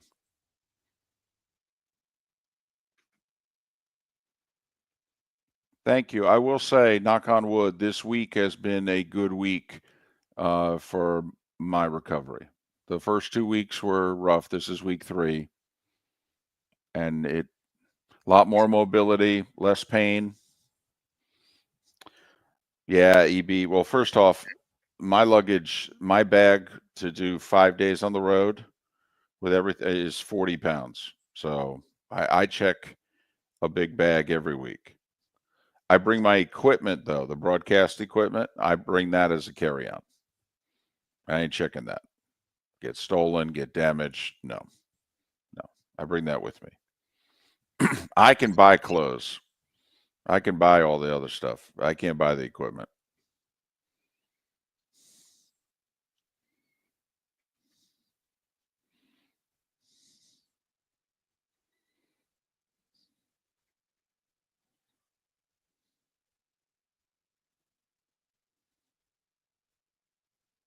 Oh, they break ground on USF Stadium today. Is it today or yesterday? It says today. Okay. The article I'm looking at. Could be wrong. Surprisingly, DC, under. Although, no, actually, well, okay. We stopped. We're coming back.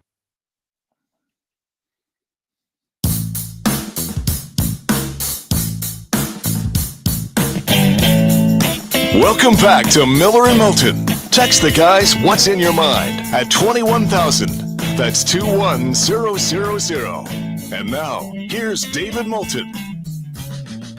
22 minutes until Pat Kirwan joins us here on Miller and Moulton.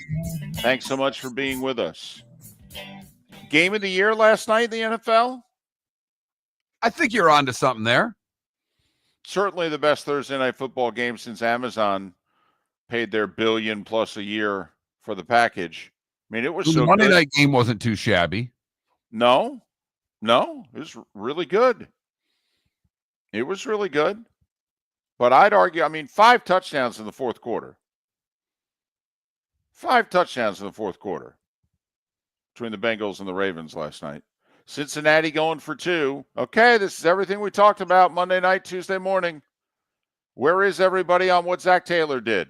21,000 text line, twitch.tv/Miller and Moulton. Miller and Moulton were okay with what he did. I must admit, I was not throw things at the TV, pounding the table like I was Monday night, going, how in the world are you not going for 2? And I don't know why I wasn't. Last 3 times the Ravens had the ball, they scored touchdowns. Maybe I should have been. I guess it's because I didn't think if the Bucs won the toss, they were going to score a touchdown in overtime. See, that's the thing. I thought if the Bengals won the toss, Burrow and company were going to score a touchdown and win.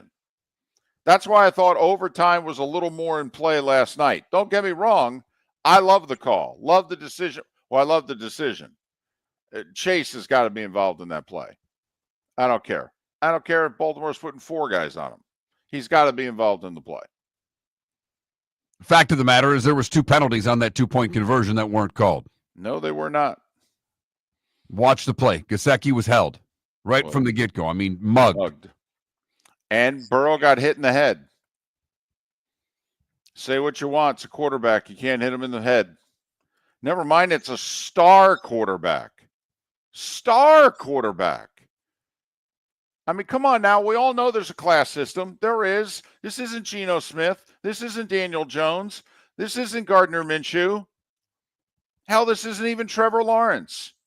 This isn't even Tua. This is Joe flipping Burrow, man. This, without question, one of the 5 best quarterbacks in the league. Probably one of the 3. Hit in the head? Oof. Oofta. But for the record, Miller and Moulton are okay with it. Adam is not. Adam says he's an idiot for going for 2. And we don't feel that way.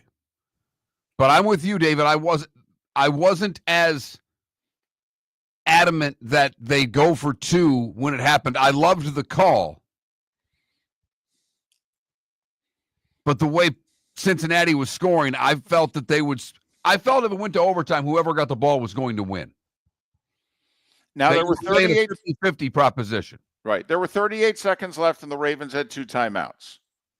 So, if Cincinnati kicks it through the end zone and Baltimore gets the ball on their own 30, how many yards do they need to send Tucker out on the field? Now, he's not the Justin Tucker that he's been in recent years, but you got to figure anything under 60, right? He's running out onto the field. So they needed to get the ball to about the 41. So they needed about 29 yards, the Ravens would have needed probably to send Tucker out on the field, in which you're thinking, oh, he's going to make this. So 29, 30 yards, 38 seconds, 2 timeouts. It's a decent number of plays. It is. There was 11 less seconds in the Bucs-Chiefs game. Didn't Tampa score with 27 left? That's exactly right, David. Chiefs had a full complement of timeouts, though. And the Ravens had 2. And you want to save 1 for getting your kicking game on the field, so you really had 1. But probably 4 plays for Baltimore. I could argue even more than that. Obviously it depends if you're stopping the clock after every play one way or the other. But, if you're doing 6 seconds of play, maybe 7, I mean, you can run 5 plays at 7 seconds of play and still have a 6th. So, they would have had options. There's no doubt about it. And, Lamar gets going on a scramble. Who knows? Maybe he makes it all by himself. I will say, did you see enough from Lamar, the thrower, last night? Because let's be brutally honest. All right. First off, he doesn't have a good January record. And secondly, the knock on Lamar is that Ravens can't convert 3rd and 6 in a big spot because he's just not a good enough thrower. And in the playoffs, when they get in the red zone, they have to settle for too many field goals because Lamar can't zip it in there. Did you see enough from Lamar in the pocket last night to think, oh, he's better than he's ever been? He is better than he's ever been. But, David, until he does it in January, I'll withhold any final say-so on whether or not he's good enough from the pocket. Last night he was. So far this year he's been. And it seems that that's what they're trying to accomplish in Baltimore, is making him more comfortable in the pocket, so when push comes to shove in January, he can make those plays. But he was good enough last night in the pocket. And he was good enough with his legs again. No likely. So we used Mark Andrews, and Mark's had in the last month, he's kind of returned to form. I don't know. That Lamar Zay Flowers thing's working. That's a problem for defenses. These two teams are a problem for defenses. Think about how bad the Bengals defense is. They're 4-6, for goodness sakes. I mean, honestly, right now, how many quarterbacks are playing better than Joe Burrow? That includes Lamar. How many quarterbacks are you confidently saying? Take Josh Allen into account as well, that are playing better than Joe Burrow. Not as well. How many quarterbacks right now in the league are playing better than Joe Burrow? And they're 4-6. That defense is atrocious. Whew. And they picked up a running back at the trade deadline. A second-string running back. Which they needed. I'm not Yeah. not the move they made. But they may have stopped short of fulfilling all the needs that were available. When teams are picking up pass rushers and defensive guys for 5th and 6th round picks, you would think the Bengals might have wanted to get a little bit more aggressive on that side of the football. I would have given up a 5th and a 6th to pick up 2 defensive players who were going to come in and help me. Because let's be honest, if I can get in the tournament with Joe Burrow, I got a puncher's chance. I got one of the top 3 quarterbacks in the league, and I got one of the top 3 receivers in the league. And it's tough to stop either. There was no Higgins last night, and Chase put up those numbers. 11 catches, 264, and 3 touchdowns.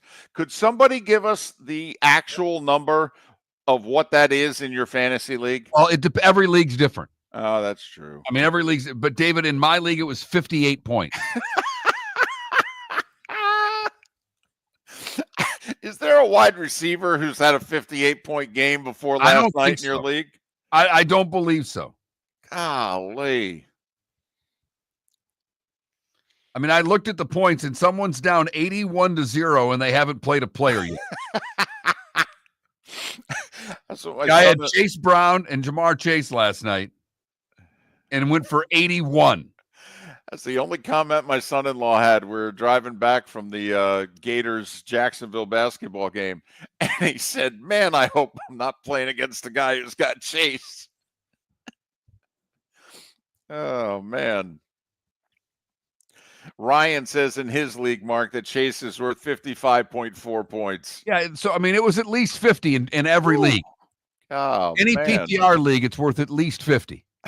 We had Dr. Roto on yesterday talking about if you could pick up a wide receiver to get you 10. Got you mid-50s. Oh, my goodness. Yeah, they're not going to be spending money on T. Higgins. Yeah, he gone. Oh, yeah. He gone. Whew. So, remember, Bengals now rooting for the Chiefs. I mean, if Kansas City beats Denver, they're just a game behind the Broncos, and they play Denver second to last week of the year. That's all. Yeah, the Colts are still in the mix, but think about it. I will say, once again, Dolphins, Jacksonville, Jets, the teams that thought they'd have a pulse and have dismal records. Denver's got this tough 3-game stretch, Baltimore, Kansas City, Atlanta, where they could go from 5-3 to 5-6. Bengals are 4-6. Colts are below 500. I mean, who knows? I mean, it looks as if it won't take more than 9. Hell, maybe it'll take the right 8 to get the final playoff spot in the AFC. The Bengals, though, before we take them seriously, David, are going to have to beat a good team. I mean, they've beat the Panthers, the Giants, the Browns, and the Raiders this year. And they lost at home to the Patriots. Yes. But, I mean, they go on the road next week to take on the Chargers. That's a legit good football team with a great defense right now. Mm-hmm. By the way, the play in Chargers games is the under. All right. Whether you want to bet the Chargers or not, but the play right now in a Chargers game, you got to play the under.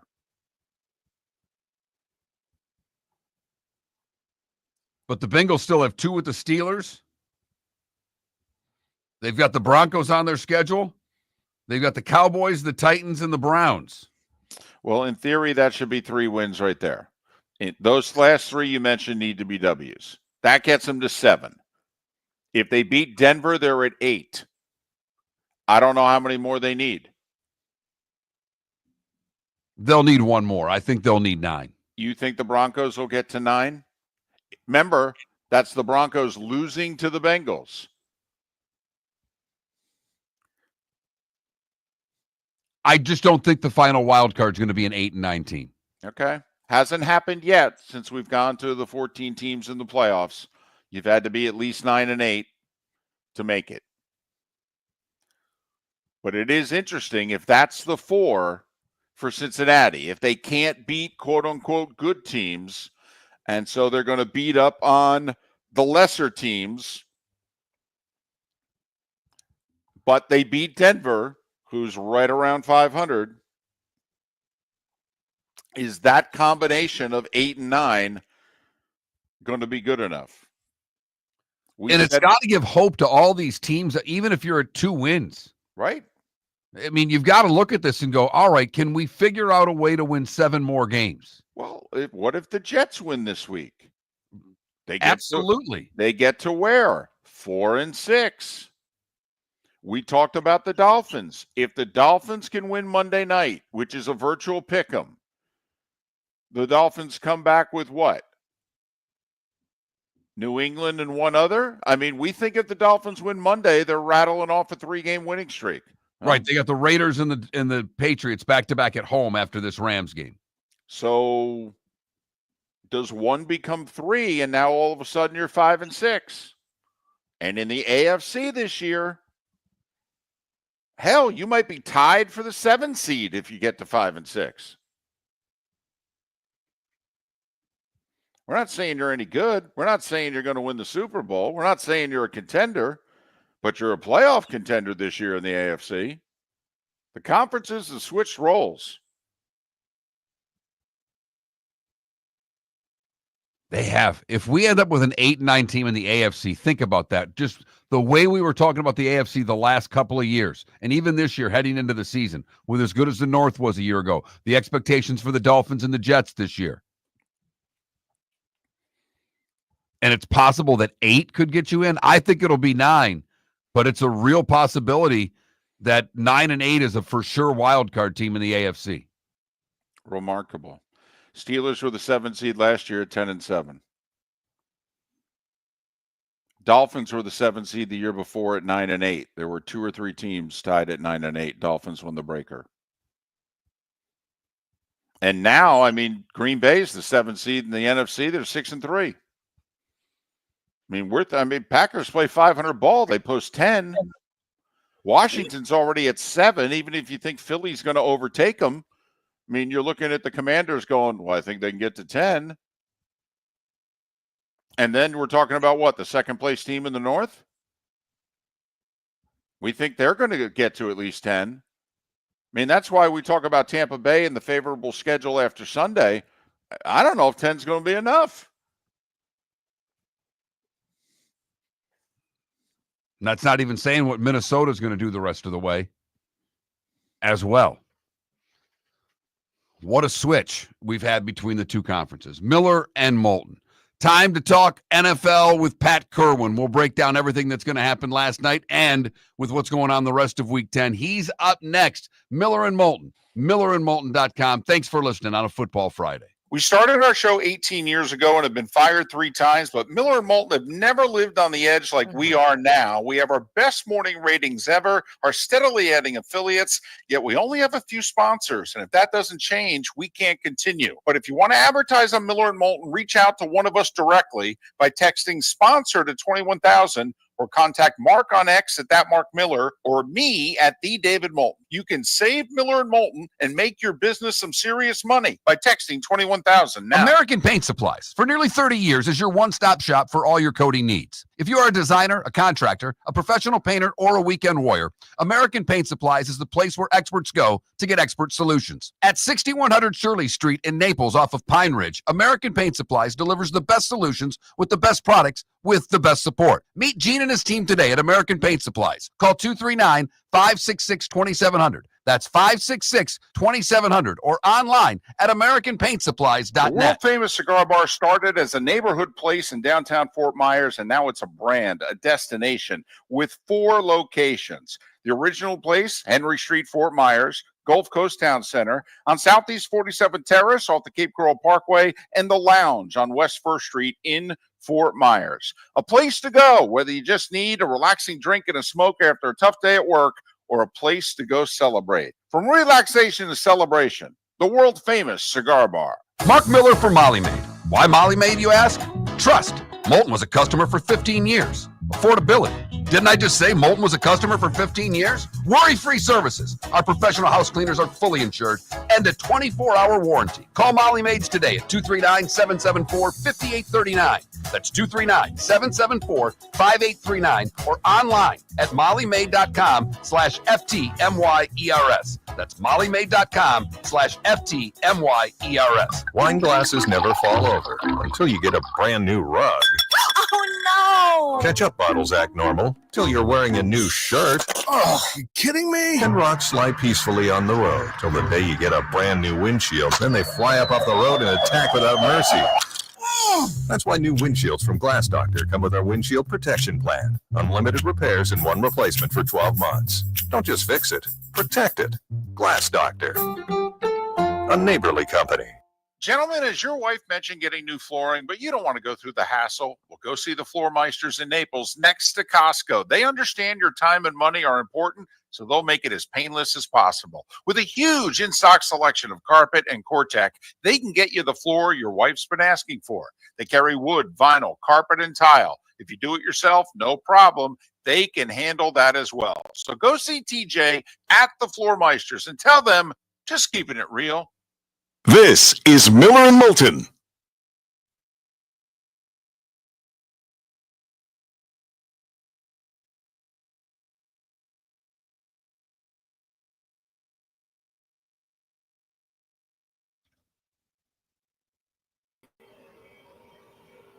Good morning, Pat. Of course, the guy's cutting the tee boxes as we start here. Let me get them all turned down here. Idiot. See if that helps.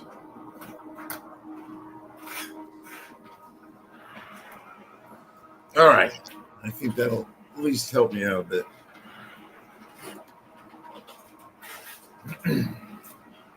Pat from the patio. You know he's back in Florida.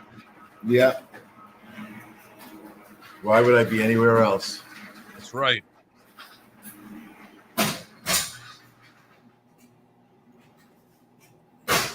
Tomorrow starts my up and back journeys.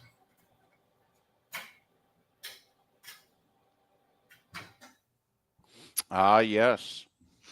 You got hockey this weekend, though, don't you? Oh, yeah.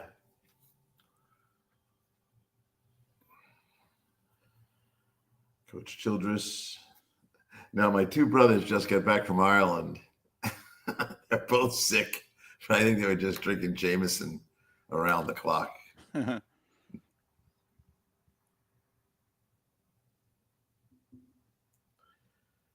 Yes.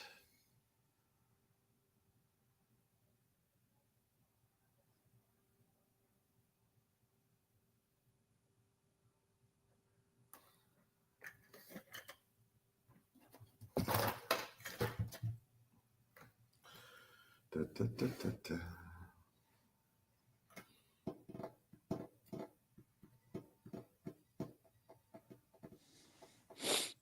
Pat, I had to laugh. I'm listening to you Tuesday after you come on our show. I'm driving to pick up my daughter, and I'm listening to the show. And right off the hop, because I was going to get her early.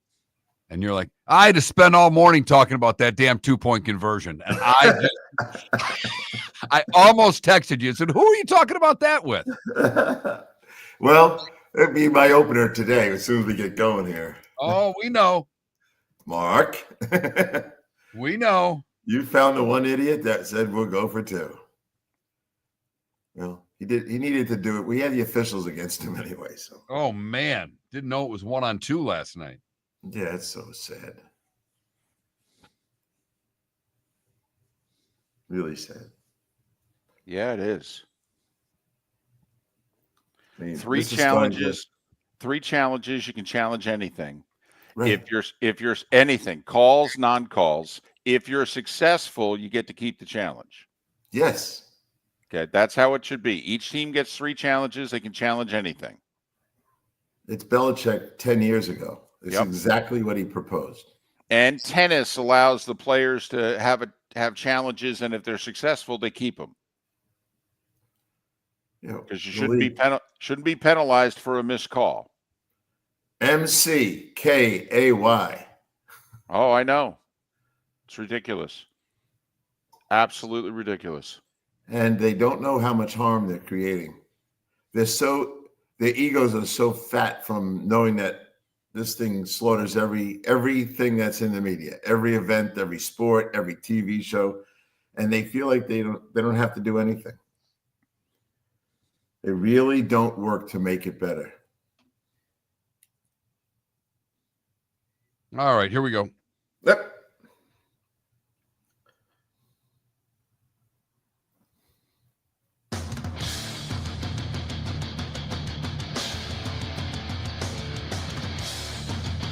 You're listening to Miller and Moulton, coming at you from the Floor Meister Studios. Floor Meisters, keeping it real. And now, here's Mark Miller and David Moulton. Halfway home on this Football Friday. Football Friday. At least in the 239 and the 904 in Charlotte County and surrounding areas, Lake City and surrounding areas. It's the final hour of Miller and Moulton for the day and for the week. And we begin it as we always do with Pat Kirwan. He of NFL Radio's Moving the Chains during the season. That's 3 to 7 Monday through Friday and 2 to 5 on Saturdays. And then on Sunday, well, he's working with CBS on the NFL Today show. He joins us courtesy of Pinchers, Tampa to Key West, all points in between. Pinchers where you can't fake fresh. And he also joins us on the American Paint Supplies hotline. Well, probably best Thursday night game Amazon's had, right? That was terrific. It was an awesome football game. And it's a shame that a game like that is on Thursday night when that thing belongs at 4:00 on Sunday. And, I prefer 1:00, but that game should have been viewed by a lot more people than it was viewed by. So that part of it's always a shame to me, but do we have to give them all great games? This is 3 weeks in a row now that the road team has lost. We're right in the middle of the worst part of it. But Mark, it's all about you and me on this one, bud. Last week, Tampa Bay kicks the field goal to go to overtime. Everyone criticized that, but me. And now we have a guy who went for 2 and he lost. Your thoughts? Hey, I would have gone for 2 in both situations.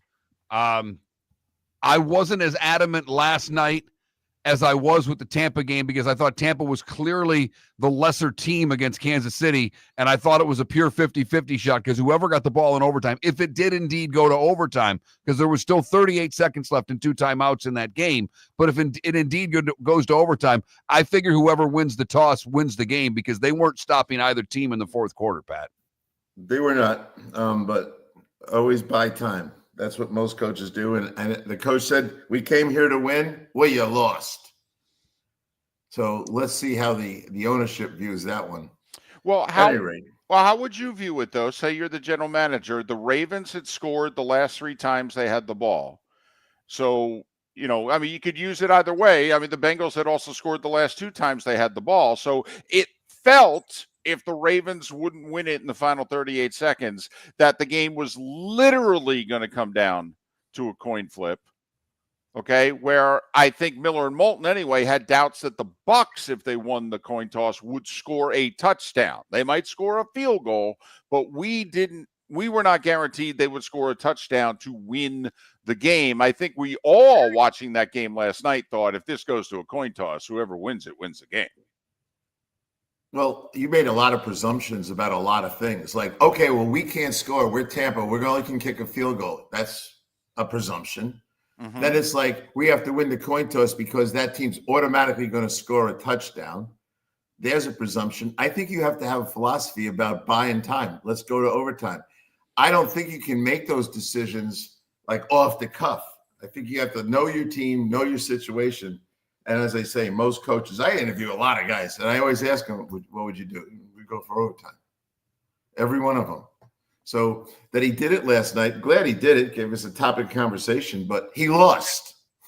Now, let's get on to officiating. Did he lose because of his choice or because of the officiating? Well, there were 2 fouls on the play, Pat. Gesicki was held right off the get and basically mugged on the left side of the line of scrimmage in view of everybody, including the television audience, and then the quarterback's hit in the head. So, I mean, if Kansas City's going for 2 there, they're at the 1-yard line doing it again. Yeah, which leads us back to David. We should be allowed, Bill Belichick 10 years ago, challenge anything. We didn't ask for more challenges. The game's not going to be longer. I heard a guy calls our show, wait, the game will take forever. They didn't ask for more challenges. And get rid of this opportunity that the league gives themselves in the last 2 minutes to control the game. Look what they're controlling. No, David said it last week, and it's the absolute truth. Will it change? Nope. We are stuck with this form of legislation, if you want to call it that, and how they want to manage these games. Why do they feel like they don't want to let the coach control the game and let him throw a flag on anything? It annoys me to death, and I'm not here cheering for Cincinnati or anybody else, but this is every week now. Do we ever get a week where we don't talk about a blatant mistake, usually late in a game? Have they told us yet what they're going to do from the Minnesota game to never have a situation where no official can see the quarterback, when we all saw the snapshot of the guy looking right at the quarterback? But those officials said we couldn't see it. That's a bunch of you-know-what.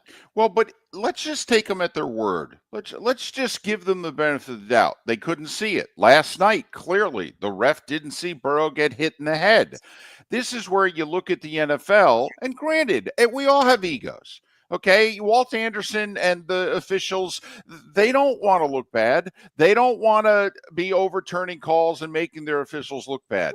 But at the end of the day, officials more than anything else want to be right, Pat. Pat, there's not an official that the 3 of us have ever had a conversation with, college or pro, that at the end of the day doesn't want to get it right. They feel awful when they blow big calls. I don't know anything about that. Seriously? I've had 6, 7 officials who are practically throw up in their mouth when we talk to them the day after they miss a big call. They're never suspended. They're never fired. They are managed by a guy on the field who can't see them at field level. The white hat should be upstairs. He should have a pool of extra officials, and he should dump guys off his crew, but they don't do that. Then they tell you they have a pool of extra officials. They never tap into it. They know the flaws in their system. If you really want to get it right and make sure he doesn't throw up in his mouth, stop the game and correct his mistake. Not happening. But there's no mechanism to correct a non-call. That would be the bold step. okay, of what we're talking about, which is you get to challenge everything. In theory, then you get to challenge the no call. The Vikings saying, hey, Darnold had his face mask grab. The Yeah. Bengals last night going, Burrow got hit in the head, guys. Well, that's the point. I use the word anything. Challenge anything. I'm not going to wait for him to throw a flag. He's 50% wrong. I'm going to challenge anything, but it's never going to happen because that is challenging the white hat on the field. And no, we're never going to do that. So we live in a world where we are suspicious of the validity of the game, and it bothers me more than anything. What do you do if you're Cincinnati? And not about just the call in that game, but Cincinnati, their defense is bad, Pat. They've not beat a good team. You know, we think of them as someone that we think of Cincinnati as a better team than they actually are, because if you look at who they've beaten, they haven't beaten a good team yet this year. No, and so their only chance to win is to outscore you every week, right? And they're built to do that. I looked at all the teams with 4 wins yesterday before last night's game. There's 7 of them, and who can pull themselves out of it and who can stick in. At the best, Cincinnati's going to get to 9-8 at the best, but more likely 8-9, and they have no chance to get in the playoffs. No one's getting in. I heard you guys talking. I could see Indianapolis getting to 9 or 10 wins easy, and then there's Denver, and so I don't think we're going to get a team that's going to have a losing record for sure. And I'm more inclined to think 10 wins will be the 7 seed. Well, half the games this week are 6-point spreads or higher, which is unusual in the NFL. So let's get to some of the games in which the number is lower than that. You mentioned the Colts. They're hosting the Bills. Well, the Bills have essentially already won the AFC East, so they're playing for seeding. This is a huge game for the 4-5 Colts. Yeah, I don't think they have a chance against Buffalo. I really don't. I like that Flacco's playing. I love, they never said Flacco's going to give us a win. They said he gives us a better chance to win. And he'll be fine, but Buffalo's too good of a football team. And you know what they're doing. Just like you said, they're playing for a seed. I don't think they're getting the 1 seed, but I think they want that eye on the 2 seed. And then you could figure out who they'd be playing in the playoffs. If you ran that number out, you'd say, it's worth it to make sure you win all the way out. And that's how Sean McDermott operates anyway. So in that game, I would gladly give you the points on Buffalo. You can have whatever it's going to land up at 3 or 4 points. Take a look at Buffalo's offense for the last 4 weeks. They're averaging 380 yards of offense. I don't see how they'd lose that game. Pittsburgh and Washington fascinates me. Washington's favorite in that game. You've talked about Daniels and how good he is as a rookie against the blitz, but Pittsburgh doesn't have to blitz to get to a quarterback. They can get there with 4, which I think will present a lot of problems for Washington. What do you think in this game, Yeah, Pat? this is my favorite game of the weekend for sure. And you start looking at what's going on with that. Both of these teams, and it's really, this game is a parallel game. You think about both of these teams, Pittsburgh and Washington. Pittsburgh is Baltimore's chasing them, and the Eagles are chasing Washington. So they're both living in the same world. They're both on 3-game winning streaks. I had a nice talk with Dan Quinn, who really does know Russell Wilson very well. He was absolutely afraid of his deep ball game. We'll see what happens with that part of it. Lattimore didn't even practice yesterday. He's been in for 68% of the play, so he's never really consistent on the health issue. You know what? This is a tough one. I think Pittsburgh with Russell and their ability to play the way they do, I think, and they can really learn how to contain the quarterback with TJ and everybody else. What are you going to do with Preston Smith? To me, I think even though he's called an outside linebacker, I think he's going to rotate into the front on passing downs so they can spell some of the guys. And Mike Williams makes it different. I suspect that I will be taking Pittsburgh in the game. Texans at home. They're a much different team at home against the Lions, who don't have the best record in the league, but look like the best team in the league. Houston, when they go up against, some of the big boys, have not measured up lately. Your thoughts on this one? I'm with you on not measuring up. I have some suspicions about them recently, and I'm not alone. The guys I deal with on Sundays are starting to feel the same. They're not going to get challenged in their division. They'll win their division, but I think they're the 4 seed. They're not winning this one. Interesting that you dismiss them that quickly. I at some point, Detroit's going to lose a game. They might, but they also can score 30 against anybody. They really can. Yeah, they didn't get the 30 last week, but they'll score 30 against a team like this. Good thing Houston at home, because I believe their only road win this year is New England. So, this is 4-0 road versus 4-0 home. Both teams that are unblemished records where they are at here. Actually, Houston week 1 beat Indy. So they've got Indy and New England are their road wins this year. He's Pat Kirwan, NFL Radio's Moving the Chains, CBS's NFL Today Show, joining us once again, courtesy of Pinchers. Tampa to Key West and all points in between. Pinchers, where you can't fake fresh. We'll go through the rest of the Week 10 games with Pat next. We started our show 18 years ago and have been fired 3 times. But Miller and Moulton have never lived on the edge like we are now. We have our best morning ratings ever and are steadily adding affiliates. Yet, we only have a few sponsors, and if that doesn't change, we cannot continue. But if you want to advertise on Miller & Moulton, reach out to one of us directly by texting sponsor to 21,000 or by contacting me on X at @MarkMiller or David at @TheDavidMoulton. You can save Miller & Moulton and make your business some serious money by texting 21,000 now. Visit Jason and Todd at the Diamond District. A natural diamond is the oldest artifact you will ever touch, and each is one of a kind. Jason and Todd at the Diamond District would like to meet you personally and share their love of natural diamonds and the positive impact of purchasing a natural diamond.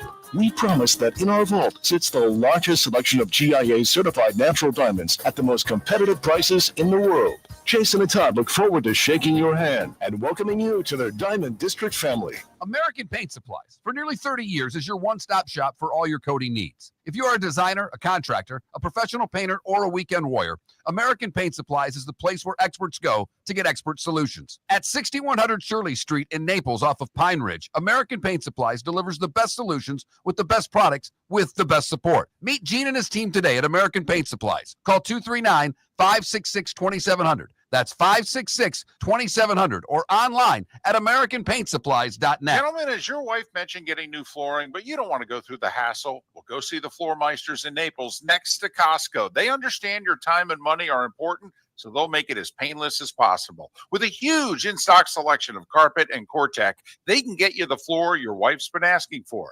They carry wood, vinyl, carpet, and tile. If you do it yourself, no problem. They can handle that as well. So go see TJ at the Floor Meisters and tell them, just keeping it real. This is Miller & Moulton.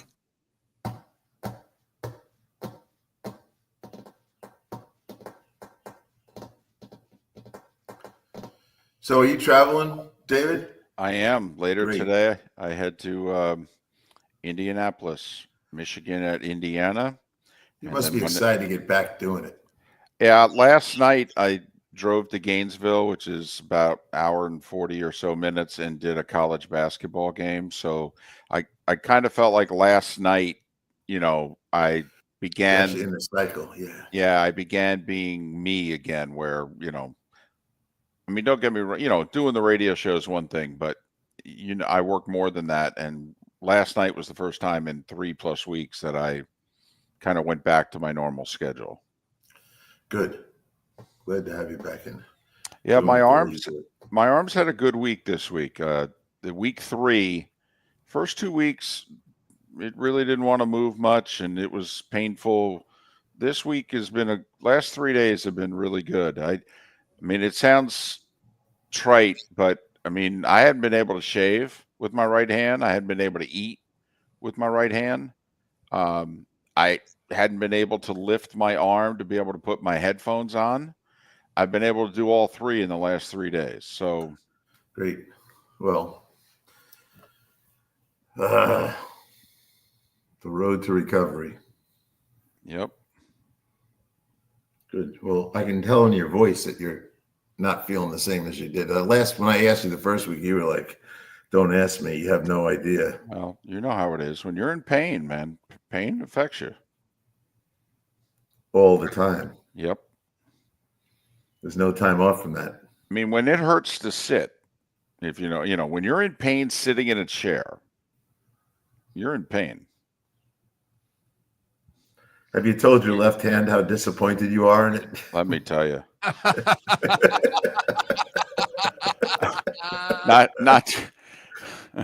not to get, too awkward here, but I mean, when you're dominant handed, right or left, you don't realize everything that you do with that dominant hand. I mean, even wiping my butt, became an adventure. It's like, son of a gun. Yeah. I'm glad you got the energy to go. And so it is amazing the human body, how it repairs itself. Well, and that's what they said. They said, listen, your arm's going to be, the rod is to stabilize it. But, the bone, it's just like if you broke an ankle or your leg, what do bones need? Bones heal themselves. Yep. And so your arm is going to have to heal itself. That bone, it's not the femur, but, connecting your shoulder to your elbow, that's an important bone. It's going to take a while. Yep. Well, don't get bumping into people in the airport. Oh, trust me, God, Yep. No, I keep my distance. I had to change my seat. I was just about to say, you could not sit on a plane against the window the wrong way. No, it's the other way. I can't. And the aisle is bad. I can't sit on the aisle. I used to love to sit in the C seat. Loved it. All my flights I sat in C. Okay, I had to move to F. I can't have a person to my right because people bump into me. The seats aren't wide enough. The guys, so I can't. I can put a pillow in between my shoulder and the window. Yep, I know. There's only one window. There's the window on the other side you can't go to. Exactly. So now I had to change all my seats to F. Well,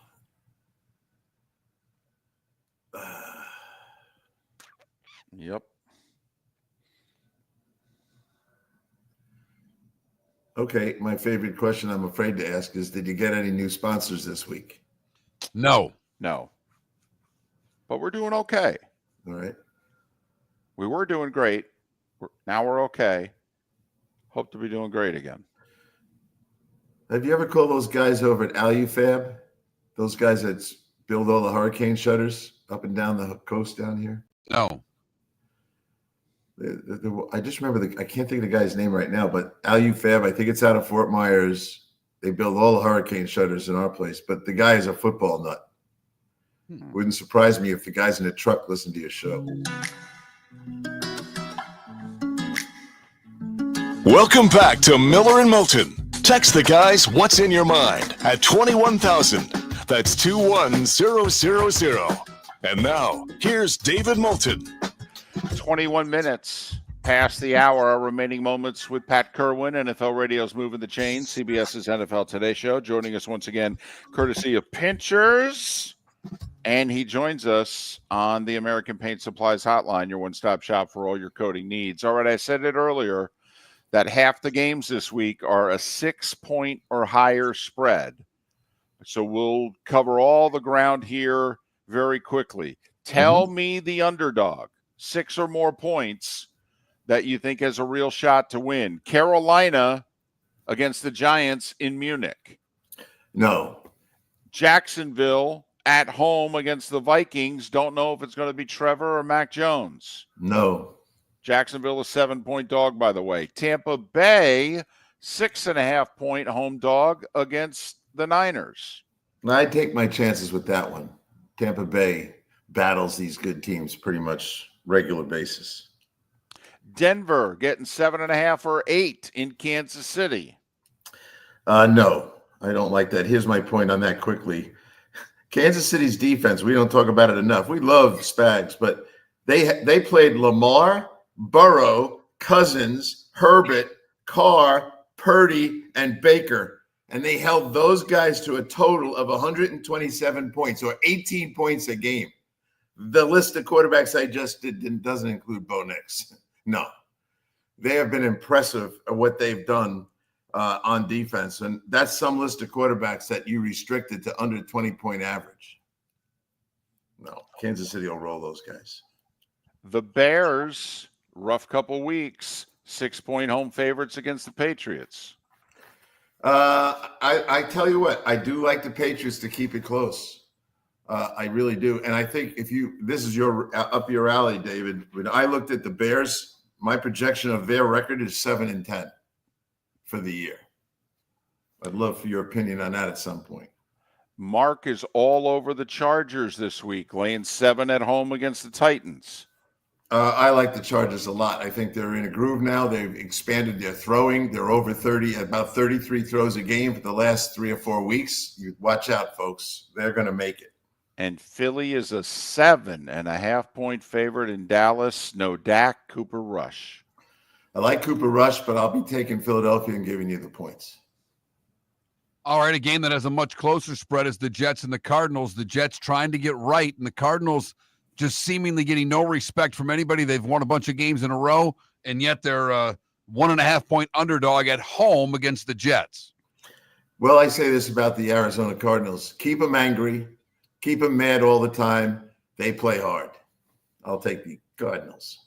They've won 4 in a row. Technically, yeah. I mean, they're technically in first place right now, aren't they, Mark? Yeah. Yes, they are. All right. What else we got? By the way, Monday night, Dolphins, Rams. I like the Rams. They're on a bit of a roll for me. I talked to Kitchens yesterday about his team, his defense. They're all inspired by Stafford. They're a tight group. They're playing hard in Miami. Our friend Tua is going to throw enough completions to still look like Tua, but I don't know about their defense against these guys. The Rams may be the most underrated team in the National Football League. I don't think a lot of guys like playing them. Miami is a team everyone likes to talk about. Rams are 3-1 at home. I will take the Rams in that game. Going back to a couple of these games, Pat, that Denver, you already brought up the numbers on Denver and Kansas City, but Kansas City, you mentioned their defense. Why is it being under-recognized? Is that just a Mahomes thing? Yeah, I think the story, first off, the games are close. So what do we all do? We all talk about, they're winning by such short margins here and we focus on the offense. But the offense is coming around nicely. Kelsey, what has he got the last 2 weeks? 24 receptions. He's back to being Kelsey. Mahomes battles his way out of stuff. But at the end of the day, last year it was the defense that got him to the playoffs. It'll be the defense again. These guys are playing tough. The last 6 weeks, they're giving up 17 points a game. If you have Mahomes and your defense holds people under 20, you're not going to lose any games, and that's what's happening. I don't think they'll go undefeated, but I do like them. How about Hunt, Kareem Hunt, P. Ryan, and D-Hop? 3 guys they bought last week, as I said earlier the week, 238 yards and 4 touchdowns from 3 rentals. And throw Uche in, who had a couple of tackles. People just keep providing them more players to keep this thing rolling. Atlanta in New Orleans. Saints have lost 7 in a row. They fire their coach. They also then trade Marcus Lattimore. There's dead cap money for next year, a big amount because of that trade. Your thoughts on the Saints? This seems, Pat, that to me was a move in which Mickey Loomis is acknowledging for the first time in 20 years, we may have to rebuild. I absolutely think they have to tear it down now. The problem is they have 15 guys that have so much dead money that they can't have a fire sale and dump everybody. They can't cut them all next summer. They're going to have a brand new head coach who's not going to want to coach these guys because they're older and they're overpaid. But I do think they're up for some drastic times. Can we start with one fundamental that I bring up all the time? Will Mr. Carr please run once in a while? This guy just will not leave the pocket. Here's the numbers. It's kind of scary. He has 21 games in his career that he would not run the ball one time in a game. 0 attempts. His record, 5-16. If he runs the ball 5 times or more, just cross the line of scrimmage and get me 3 first downs. If he runs the ball 5 times more, his record is 18-5. He won't do it. If he runs the ball just once, his record's 11-22. This guy at this point has to move the chains himself. The defense, everything is not in very good shape here. He will not take control of this game and try to help out. And so consequently, I could never take him against Atlanta. Pat, You say it all the time that good coaches interview owners, but I'm talking even coordinators. Who's going to want the New Orleans job with what their cap situation is, with what it seems to be for the next couple of years? I know there's only 32 of these suckers, but who's going to want this job? Good common sense, no one should want it because it's going to be a graveyard for a while. But a guy who's never been a head coach is going to take that job. We know it. I don't think any veteran coach wants to coach bad enough to get trapped into this one. I'm a friend of Mickey Loomis, and I love what he's done to try to help his team. But when you look at these guys and who they are, they're on a 7-game losing streak, scoring 16 points a game. And they're going to have to start dumping out guys. So New Orleans is in for hard times. I don't think anyone but a rookie head coach and probably a guy from the defensive side of the ball that's just going to try to play defense and keep it close. I said it earlier this week. It's got Aaron Glenn written all over it. The Lions coordinators, you figure, are going to be hot commodities. He's got ties to that organization. If you've never been a head coach before, it's tough to turn a job down. It's even tougher to turn one down if you're a black coordinator because the opportunities aren't as prevalent. I think it's got Aaron Glenn written all over it. I'm with you 100%. He knows what he'd be getting into. He also knows Mickey will try to do anything and everything to help him. But you know what this team's going to be? 50% late draft picks and college free agents. And that's okay. As long as Mickey would give him the time. It's the question is, will the owner give him the time? He needs 5 years to fix this, not 3. It's Pat Kirwan. NFL Radio's moving the chain. CBS's NFL Today show. It's an interesting week with so many games with big spreads. Okay, these are the weeks in which we don't think it's going to be good, and we get like 4 upsets. Well, we're at that time of the year where there are some vulnerabilities with health, and you start to realize that those things always play into it. If we go back and look at the last couple of weeks, we had some surprise games. Do I think there's a few on the table here? I don't. I think there's 3 or 4 games that I said to Jim Miller yesterday, I'm glad we're not picking the games yet because a couple games on this schedule trouble me that I'd have to pick them right now. And it's always the goofy game, the Arizona Jet game, those kind of games, hard to see. San Francisco, everyone wants and believes San Francisco is going to roll now because Christian's back. And they probably will. Tampa Bay is a pretty good team. Pat Kirwan. Pretty good guest. NFL Radio moving the chain, CBS's NFL Today show. Joining us once again, courtesy of Pinchers.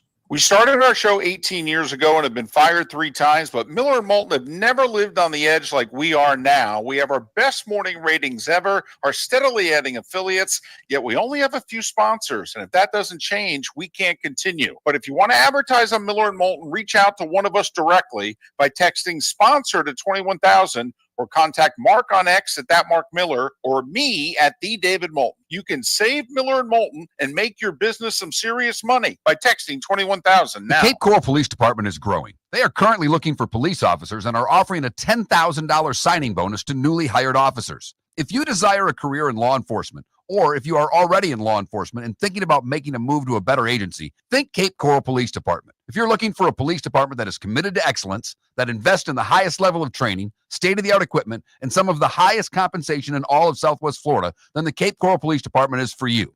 Visit capecops.com. That's capecops.com. Wine glasses never fall over until you get a brand new rug. Oh, no! Ketchup bottles act normal till you're wearing a new shirt. Oh, you kidding me? And rocks slide peacefully on the road till the day you get a brand new windshield. Then they fly up off the road and attack without mercy. That's why new windshields from Glass Doctor come with our windshield protection plan. Unlimited repairs and 1 replacement for 12 months. Don't just fix it, protect it. Glass Doctor. A neighborly company. Gentlemen, as your wife mentioned getting new flooring, but you don't want to go through the hassle, well, go see the Floor Meisters in Naples next to Costco. They understand your time and money are important, so they'll make it as painless as possible. With a huge in-stock selection of carpet and Cortec, they can get you the floor your wife's been asking for. They carry wood, vinyl, carpet, and tile. If you do it yourself, no problem. They can handle that as well. So go see TJ at the Floor Meisters and tell them, just keeping it real. This is Miller and Moulton.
All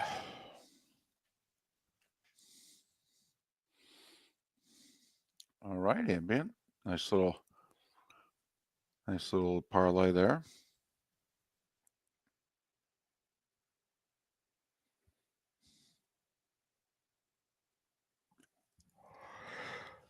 Oh man.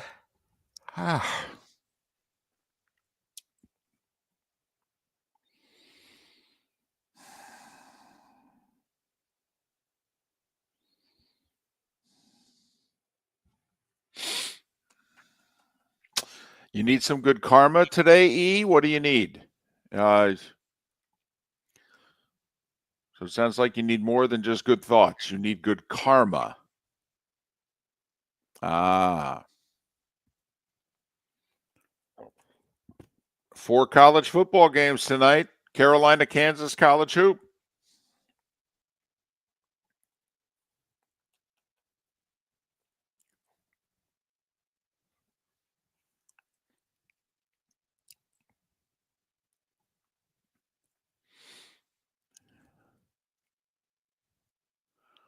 Right, JB, because you hate being wrong more than you hate, whatever embarrassment, ego hit you take for being corrected. You want to get it right.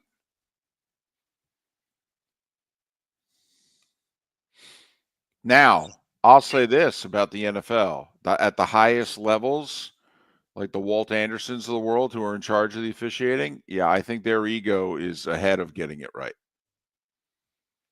The officials on the field never talked to one who didn't absolutely desperately want to get it right.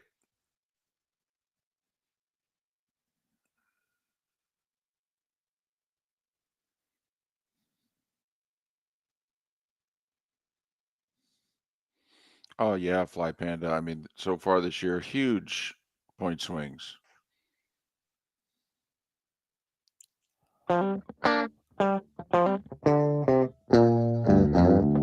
You're listening to Miller and Moulton. And now, here's Mark Miller and David Moulton. 22 minutes till the top of the hour. Final segment in Charlotte County and surrounding areas, Lake City and surrounding areas. The Diamond District bonus hour for the 239 and the 904 awaits at the top of the hour here on Miller and Moulton. MillerandMoulton.com, Miller_Moulton on X. Just got done doing 2 segments with Pat Kirwan on the American Paint Supplies hotline.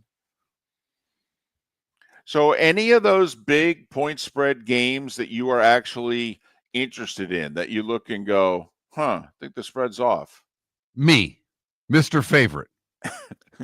I know. That's why I think Tampa's going to play San Francisco really tough. I don't know if they're going to win, but they're going to play San Francisco really tough. Bucks getting 6.5. McCaffrey expected back. For how many snaps, we'll see. I would expect it to be around 25 or 30. So about half, maybe. I just worry Tampa's backup receivers are hurt too. Yes. Right. A lot of pressure on Baker. Now, I got to admit, I'm not as sold on the Niners defensively. I don't think this is the group from 2019 through 2023, to be honest. I have felt they were better defensively the last 5 years than they are this year. I agree with that. I just don't know. You know, Godwin Evans already out. Now Shepard's hurt. The other one, they have one more that's banged up that might not play. Right. Name escapes me right now. No, there's no doubt about it. I mean, probably going to have. Who's going to catch the ball? A lot of 2 tight ends, I would think. Putting pressure on the Niners linebackers and safeties. You got to figure San Francisco will try to focus in on Otten. Maybe Tampa can run the ball a little bit. I think they're going to have to be committed to the run. I think they're going to have to slow this game down. And San Francisco does have a really good run defense. McMillan was the other one I was thinking of. Thank you. The game that interests me that doesn't interest Pat is Indianapolis hosting Buffalo. Now, if we break this down, I mean, Josh Allen, tough to bet against Josh Allen, who's playing like an MVP. Tough to bet against the Bills. They've won 4 in a row. They're clearly one of the 5 best teams in the league. I think they've been I don't know how they're doing it defensively. I feel that way, number one. Number two, the Colts have lost 2 in a row. They need a win. At 4-5, they really need a win. The other thing, and you know what? Maybe Buffalo's a veteran enough team that they won't fall victim to this. Do you know who the Bills host next week? Probably the Chiefs. There you go. And we all know, come on, everybody's got the Chiefs circled, but in Buffalo's case, come on. They've knocked them out of the playoffs 3 times in the last 5 years. Some of them just absolute heartbreaking fashion. This is who Buffalo is. Everything they do is to try to get by the Chiefs. And even if the Chiefs keep winning, Buffalo beats them head-to-head. They're 1 back and they own the tiebreaker. And then the 1 seed's very much in play. I just wonder, are the Bills going to put an A performance out on the field this week? Because if I had to bet on that, I'd say no. I'd say at best the Bills put a B performance on the field. And I think there's a chance for a C+, B- performance also. And that's the game that interests me. And you and I both like Atlanta. I just wonder how hard New Orleans is going to play interim coach, how bad things were in New Orleans under Allen if they're inspired this week against the Falcons. I don't think they're good enough to be. Well, the one thing that will help, first off, the guys know if the coach has already been fired, all of their jobs are on the line too. So they got to play. Secondly, Mark, and we've talked about this, there aren't 5 rivalries in the league nastier than the Saints and the Falcons. In fact, I don't know if there's 3. This has every bit of the hatred of Ravens Steelers. It just doesn't have the juice of Ravens Steelers nationally. Right. So I will be shocked if the Saints don't lay it all on the line. They've lost 7 in a row, though. They're not a good team anymore. No. Atlanta's pretty good. It doesn't matter where this game's played in this rivalry. Both teams play in domes. It really doesn't matter. Kirk Cousins won a playoff game in New Orleans. You don't think he can win a regular season game in New Orleans? So, it's Kirk Cousins and his weapons against Derek Carr and his weapons. And New Orleans is a bad team against the run. I could see Robinson have a really big day in this game. That leads to play action. That leads to points. And I see Atlanta winning comfortably. But I struggle to find the game where the big underdog is going to come through. And you, David, I think you hit the nail on the head with Pat, and that there'll be 3 or 4 upsets this week that we just couldn't see coming. Are we sure the Bears get their head out of there you-know-what this week? They need to. It's the NFL. If you show up and you're not ready to play, you're going to get beat. It's the Patriots. Yeah, they're not any good, but they're playing hard. They're decent defensively. If the Bears can't get out of their way, next thing you know, you got an ugly game in the teens, and you could end up on the wrong side of it. I'll say this. Remember last week we said you lose to Carolina, you lose your job? Okay, Bears lose this game, he's done. And it could happen during the season. Honestly, this is a must win for this regime. At home, 6-point favorites against the Patriots. Must win. Hell, don't they play the entire NFC North after this game? Yes, they do. In a row. I don't know the exact order, but you're right. They've got Lions, Packers, and Vikings coming up after their game against the Patriots. So they have to win to get to 5-4. I mean, they'll be hard pressed. Even if they go 1-2 in their next 3, that gets them at 6-6. In the NFC, that might not be good enough, but I mean, they got to keep their head above water.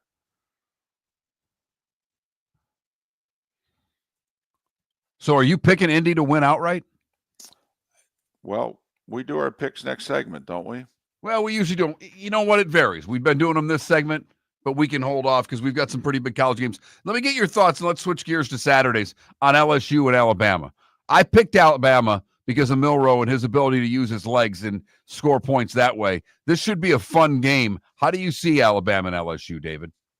Everybody's picking Alabama. So I love LSU. I do. Now, I will say, the Alabama coach there in big spots has a phenomenal record in his young career. He does. And you're right, Mark. I mean, LSU has struggled with mobile quarterbacks, and there may not be a more mobile one than Milroe. I am not sold on this Alabama team, though. I don't think they're the cohesive unit that they've been in the past. This game, though, I mean, LSU has a much tougher remaining schedule than Alabama. If Alabama wins this game, it is really difficult to see them losing a game the rest of the way. And don't talk to me about the Iron Bowl. They don't lose at home in the Iron Bowl, and this is a bad Auburn team. They're not losing the Iron Bowl in Tuscaloosa this year, okay? It ain't happening. Last time they lost the Iron Bowl at home, Cam Newton was the quarterback for Auburn. It ain't happening.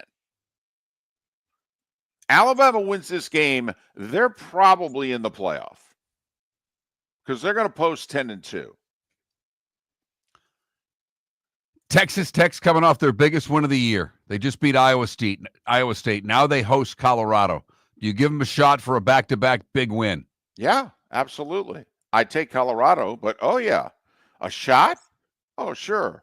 I love the fact, though, Colorado coming off a bye. All right, gearing up for the home stretch here, 4 in a row, and they're ready for it. They're playing their best football. They're rested. All right, they're healthy. Let's go. They're playing much better at the line of scrimmage on both sides of the ball than anybody expected. They figured some things out, and their quarterback right now. David, is there a better quarter? Is there a quarterback in college football playing better than Shedeur Sanders right now? Maybe Cam Ward, but that would be it. There are other quarterbacks obviously the Indiana kid. There are other quarterbacks who have been terrific, but I mean, those, by the way, are going to be the top 2 quarterbacks in the draft. I mean, it's going to be Sanders or Ward. Ewers and Beck, they're all, the Georgia kid. They're all some of the prospectus that I've seen lately, those are the only 2 first-round quarterbacks. Well, we know that won't be the case when it's all said and done. Probably not. Especially since we went through it the other day. How many NFL teams need a quarterback? It's between 7 and 9. The game you're at, Michigan and Indiana. Looking at the helmets, this is the toughest helmet Indiana's had to play this year. Yep. I don't know how good the team is, but defensively up front, they can still cause problems. There's no doubt about it. I just don't know if offensively, Mark, they can put enough pressure on a good team. And I think Indiana's proven that they're a good team. How good, we can debate. But they just are not dynamic offensively. It's a brand new offense. To be able to score 35 on anybody. Right. And even if they scored 24-27 against a good Michigan defense, do you have confidence that Michigan can score in the mid to upper 20s? No, absolutely not. No, they have 2 running backs and a tight end. The offensive line's brand new. The quarterback play is insufficient. And quite frankly, I'm not impressed with the play calling. Indiana has not had a game this year, however, when they've turned it over. If Michigan, Mark, is going to pull this off, they need 2 turnovers. This is also, this doesn't happen very often anymore with all the games televised and what have you. When's the last time Indiana had a spotlight game like this? 3:30 on CBS. Now, I know it's going up against, the SEC gauntlet this weekend. Okay, and I'm not saying that a ton of people are going to watch, but when's the last time Indiana's had a spotlight game? Indiana football. I don't know if they've had one, David. Right. Okay. I mean, and I only know this because it was my freshman year in college. The last time Indiana, my recollection, played for a Big Ten title was against Sparty in like the 80s. Last time Indiana was favored against Michigan was 1968. Before Bo Schembechler. This will BFD in Bloomington. And is Utah going to get a win this year against a good team? Because they play BYU on Saturday. I know. That's the game that I crossed out. I made 8 picks in our Elite 8 section. You went with Fab 5. I went Elite 8 again. I had BYU -4 written down. I crossed it out. Why? I just got scared. Because now everybody's dogging Utah. Okay, everybody's dogging them. Coach sucks. They've already got the coach in waiting. Okay, they're talking about Kyle needs to go. All right, they've made the change at quarterback because the starter is hurt, Rising. All right, I just think, and it's a genuine rivalry. I mean, they don't like each other at all. This makes up for a really underperforming season. Yes, it does. For Utah. Yes, it does, David, because they were favored to win the division, and they've had a miserable season. And they're what, 4-4? 1-4 in conference? So I got scared.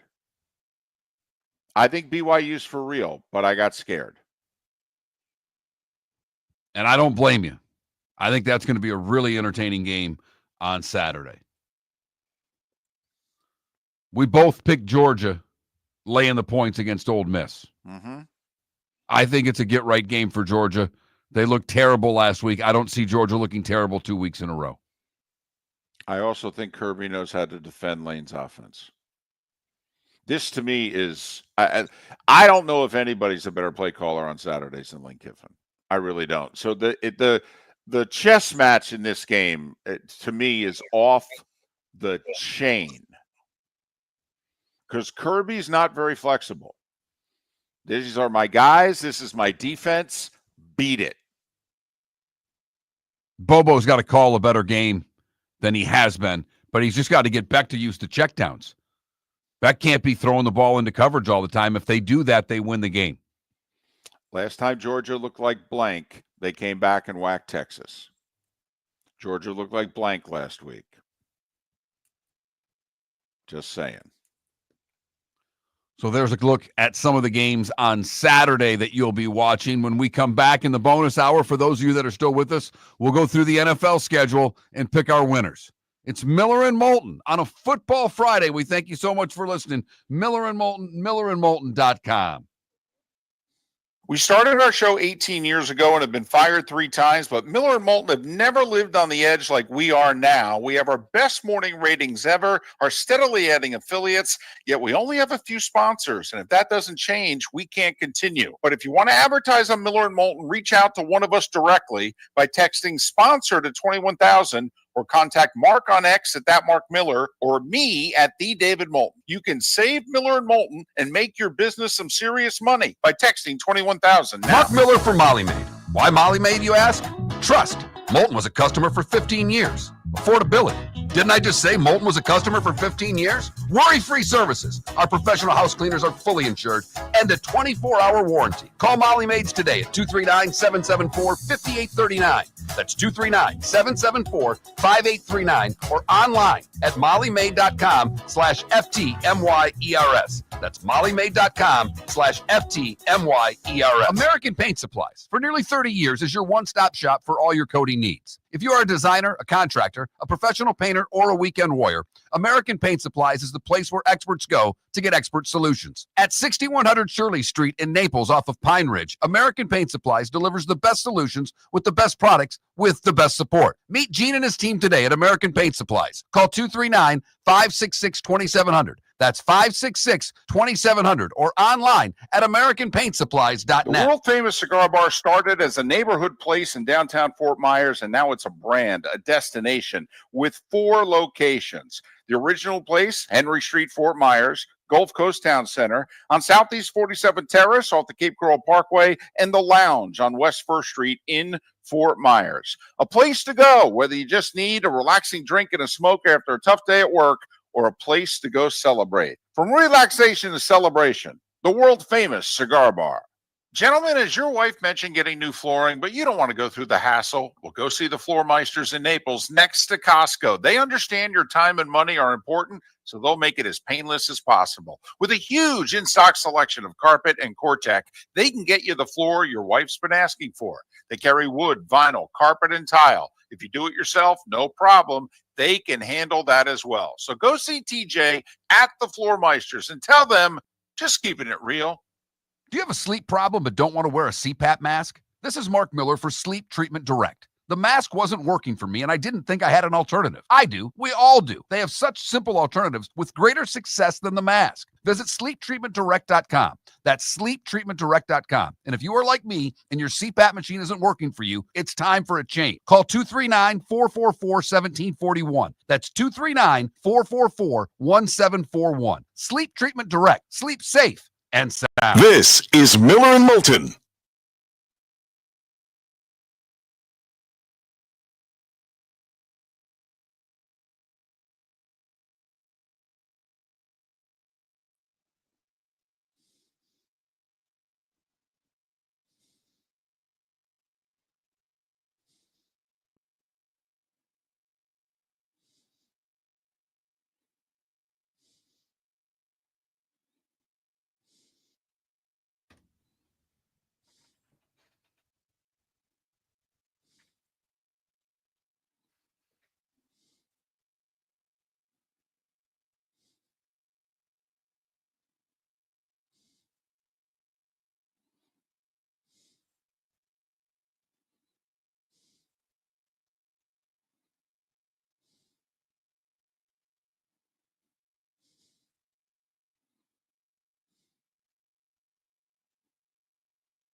Sonny, what makes you think that Jimbo could make a run in Morgantown?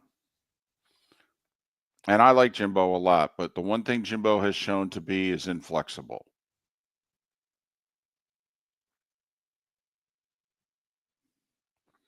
With his offense and with running the program. And his last two programs were Florida State and Texas A&M. Better situations than Morgantown.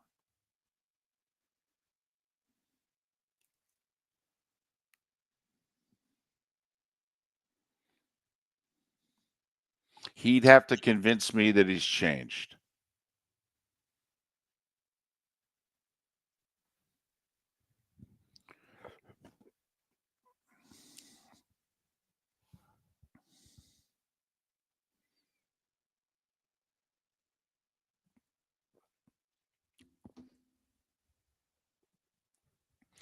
Well, first off, I thought, Yinzer, they have to already announce it.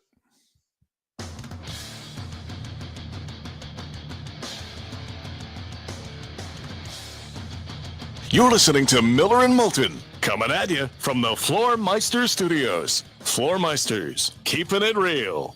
And now, here's Mark Miller and David Moulton.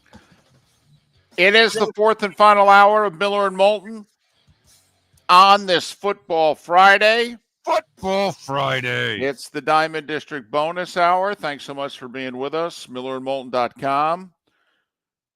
Miller_Moulton on X. Pat Kirwan joined us last hour. If you missed it, MillerandMoulton.com. Lee Sterling with his picks 2 hours ago. If you missed it, MillerandMoulton.com. Miller and Moulton with their picks in hour 2. If you missed it, MillerandMoulton.com. See what we did there? Yeah. All right. I believe I didn't gain any ground on you last week. That we disagreed on 4 NFL games head-to-head. I thought we split them. I had us disagreeing on 3 games, and I took 2 or 3 from you. Well, actually, I have different information then. You're right. But you know what? I'll give you the split. I'm so far ahead in this race right now. I can give you one. I know I got the Giants wrong. I thought I got Atlanta, Tennessee right. For some reason, I had us disagreeing on the Saints and Carolina. But did you have Carolina? No, I had New Orleans. No, I had New Orleans as well. So, okay, you got 2 or 3 for me last week? That's fine. Well, I'm still down 7 then. Even if I picked up a game, I'm down 7. All right. So I need a week here. And I have to admit, based on the picks we've made and the analysis that we've given, I don't even know how many games we're going to disagree on. Plus, you got half the slate is 6-point spreads or higher. For the record, the last 2 weeks, favorites have won 24 games the last 2 weeks. Been really good to pick favorites straight up and bet favorites against the spread the last 2 weeks. All right, let's get started. The Giants and Carolina in Munich, a game that you'll only watch because it's on at 9:30 in the morning on a Sunday. Otherwise, you wouldn't give this game 2 minutes of your time, and you shouldn't give it 2 minutes of your time. Take the family to breakfast. Go to church. Go for a walk on Sunday morning. Don't watch this football. It's that bad.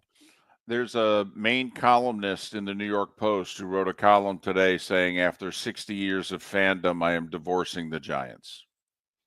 60 years. I mean, Mark, my childhood, they were horrendous. They went 18 years with 1 winning season. 1964 through 1980, they had 1 winning season. 1. They went 8-6 in 1972. That's a 17-year run where they had 16 500 or below seasons. And yet, a 60-year fandom, he's breaking up with the Giants. That's how bad this little run is, where they've had, 2 winning seasons since they won their last Super Bowl. And that was 2011, by the way. So do the math as to how many years this is. All right, this is going to be their 11th losing season in their last 13. Are they going to win against Carolina? I say they do. I say they do also, although I think Germany may opt out of hosting NFL games after this one. It's a joke. San Francisco and Tampa Bay. I'm taking San Francisco. I think Tampa's got a real shot in this game, but San Francisco is just a more talented team. They are. You know I love teams that lose on Monday night. Now, I have to admit, I'm not crazy because the Niners are coming off a bye. If the 4-1 Niners off a bye in their last 5, by the way. if the Niners had played last week, I would pick Tampa. No weapons for Tampa. And I think the Niners are going to score in the 20s, and I just don't know how the Bucs are going to be able to outscore them. I want to see if we have a pick, because I've already written all my picks down. So whatever you pick, you pick. But I want to see if we actually have a difference of opinion on a game this week. We both picked Atlanta and laid the 4, so we're both taking the Falcons straight up. That's obvious. Denver at Kansas City. Do you have the gumption to take the Broncos? No, but I took them getting the 8, but no, not to win straight up. No. Mm-mm. All right, Buffalo at Indianapolis. I'm taking the Bills. They're the better team. This might be an area where we differ. You've given a hint in the last segment that you may be leaning Colts. And there's a good friend of both of ours who always listens, even if it's after the fact, to our picks, and he is a Bills fan, and he is going to destroy me. But I just don't think the Bills play their A game Sunday. They've won 4 in a row, and they got the Chiefs on deck. And I think it's human nature. I really do. I think they play a C+, B- game, and the Colts have lost 2 in a row, and they desperately need it. And I think Flacco will take advantage of that secondary. I do. Give me the Colts. They steal one late, 27-24. Well, we both took Pittsburgh plus the 2.5. I don't think you believe that Pittsburgh's going to lose by 2 points in this game, do you? No. I think the point that you brought up, that the Steelers can get pressure without blitzing. Daniels has destroyed blitzes, and Pittsburgh doesn't have to. Also, I do think that this is a different animal for Pittsburgh on offense with Russ. Okay, I think they'll get in the low 20s. I think Pittsburgh can really negate Washington offensively. Really negate them. Okay, Washington's got one running back healthy and one big-time receiver. I think Pittsburgh, Mark, I don't think Washington gets out of the teens unless they get a turnover that produces, or a special teams play that produces points. Give me Pittsburgh like 24-17. Minnesota and Jacksonville. Jacksonville maybe without Trevor. The line was 4 yesterday. It's 7 today. So Vegas has caught up with the fact that Trevor may not be playing in this football game. I love the Vikings on the road. We've already had an NFL.com report saying that Trevor's out. They've pulled the report, but it was posted this morning. Within the hour, it was taken down. Give me Minnesota. New England at Chicago. Can the Bears get right after the Hail Mary followed by the disaster in Arizona? I think this is where they get right. It's a must-win game for them. We've talked about what their next 3 are, all in the division for the Bears. If they don't get this one, the season's essentially over, in my opinion. I think the Bears get right and get this game against the Patriots. I'm going to take the Patriots. I think it's imploding. DJ Moore's a captain. He came out this week and was asked about basically a vote of confidence for Eberflus, and he wouldn't give it. I think there's real problems there. Real problems. And it's not Caleb Williams' team yet. He doesn't have control of that locker room. I'm really worried about the Bears. They lose this week. Look out. I'm going to take a flyer on Drake May and the Patriots. That's 2 that we differ on. Tennessee at the Chargers. I picked the Chargers and laid the 7, so you know I'm taking the Chargers straight up in this game. Are you going to take the Mason Rudolph, Will Levis, Tennessee Titans in this game? No, this would be the shocker of the week, even though it's not the biggest point spread. If the Chargers lost at home to the Titans, absolute shocker. I mean, do we really think that the Titans against that defense? I mean, say Tennessee plays really well. They're going to score more than 17? No. No. Love the Chargers. Yeah, much better chance for a pick 6 in this game and the Chargers scoring defensively than there is for Tennessee to get anywhere near 20, in my opinion. Philadelphia at Dallas, no Dak. That should dispel doom for the Cowboys. I love Philadelphia in this game. Probably would lay the number if you had to push me on it. Tell me the matchup. I mean, can Cooper Rush and CeeDee Lamb beat the Eagles by themselves? I think Philly's offensive line and their running game with Saquon and Hurts can control the game. It may not be quick. It might be a slow death for the Cowboys, but give me Philly. Jets in Arizona. I am disrespecting the Cardinals and taking the Jets on the road. Don't ask me why, but I'm just convinced the Jets win this game. That gives everybody in the national media more reason to talk about the Jets next week. The Jets somehow figure out a way to get it done against Arizona. I'm disappointed in myself that I didn't take Arizona as one of my Elite Eight picks. What more does Arizona have to do for us to at least give them a tip of the hat and go, hey, good job by you guys. 4 in a row. You've beaten some pretty good teams along the way. Good for you. You've beaten teams, by the way, that are better than the Jets. I mean, really, why would the Jets earn our trust? What have they done, Mark? Seriously. Nothing. What? Okay. Nothing. Okay. And Arizona, to me, has done something in the last month. I'm going to take Arizona. They spanked the Bears last week. Spanked them. They beat them by 20. All right. Here's the other thing. Arizona last week showed a defensive effort. I mean, to me, okay, Arizona's defense had not been good before last week. To me, if the Jets are going to win this game, they got to score 24 plus. Because I think Kyler is going to be a problem for that Jets front. Detroit at Houston. I like the Lions in this game, but it scares me as a pseudo-Lions fan that at some point they're going to lose a game here, as they've been rolling since losing to Tampa early in the season. But I just don't think that Houston has enough offensive weapons with Diggs out, with what they're missing offensively. I don't know. They're going to try to match Detroit running the football. I don't think they can do that either. So give me the Lions in this one. Texans unbeaten at home. They're a very different team at home. Sunday night football for the Texans. You know, it's one of those organizations where it's kind of like Indiana Hoosiers football. They don't get a lot of this. They're very different at home. All right. Lions coming off the big road win in Green Bay. Who are the Lions playing next week? Jags, then Colts, then Bears. I'm going to take a flyer on the Texans at home, Mark. And finally, Monday night, as we wrap up the segment, we'll talk more about it on Monday, obviously, but from a pick standpoint, I'm going to take the Rams. I don't see the Dolphins winning. I think the Rams are a good team, and the Miami Dolphins don't beat good teams. I'll take the Rams. Dolphins should win. Rams should have a lot of trouble covering those receivers. A lot of trouble. I'll take the Rams. So there you have it. We differ on 4 games. I took Buffalo. David took Indy. I took Chicago. David took the Patriots.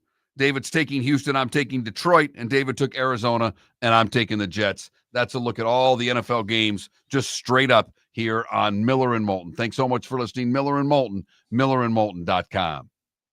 American Paint Supplies, for nearly 30 years, is your one-stop shop for all your coating needs. If you are a designer, a contractor, a professional painter, or a weekend warrior, American Paint Supplies is the place where experts go to get expert solutions. At 6100 Shirley Street in Naples off of Pine Ridge, American Paint Supplies delivers the best solutions with the best products with the best support. Meet Gene and his team today at American Paint Supplies. Call 239-566-2700. That's 566-2700 or online at AmericanPaintSupplies.net. Gentlemen, as your wife mentioned getting new flooring, but you don't want to go through the hassle, well, go see the Floor Meisters in Naples next to Costco. They understand your time and money are important, so they'll make it as painless as possible. With a huge in-stock selection of carpet and Cortec, they can get you the floor your wife's been asking for. They carry wood, vinyl, carpet, and tile. If you do it yourself, no problem. They can handle that as well. So go see TJ at the Floor Meisters and tell them, just keeping it real.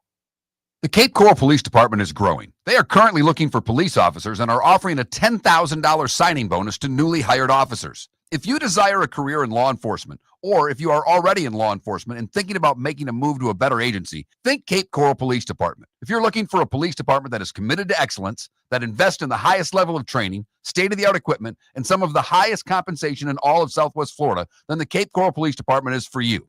Visit capecops.com. That's capecops.com. Honey, you want to come out? I haven't seen you since Glass Doctor installed our custom shower enclosure. No thanks. Well, you can't keep eating breakfast in the shower, and laminating your magazines is getting expensive. You remember we have guests coming over tonight, right? Oh, I'm sure they'd love to see the shower. It's our neighbors, and I highly doubt they want to be hanging out in our bathroom. The shower is so good, you'll never want to leave. Visit glassdoctor.com today and schedule an appointment online. This is Miller and Moulton.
Ambient, we're in Florida. What else can we use?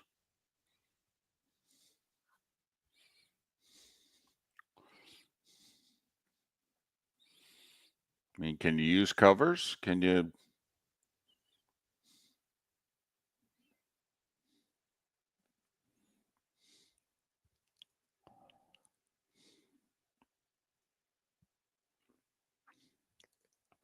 The other thing, Yinzer, is networks get to protect certain games. So you don't know what NBC's choice was, if they had the choice of Steelers Ravens or if that had been kept from them.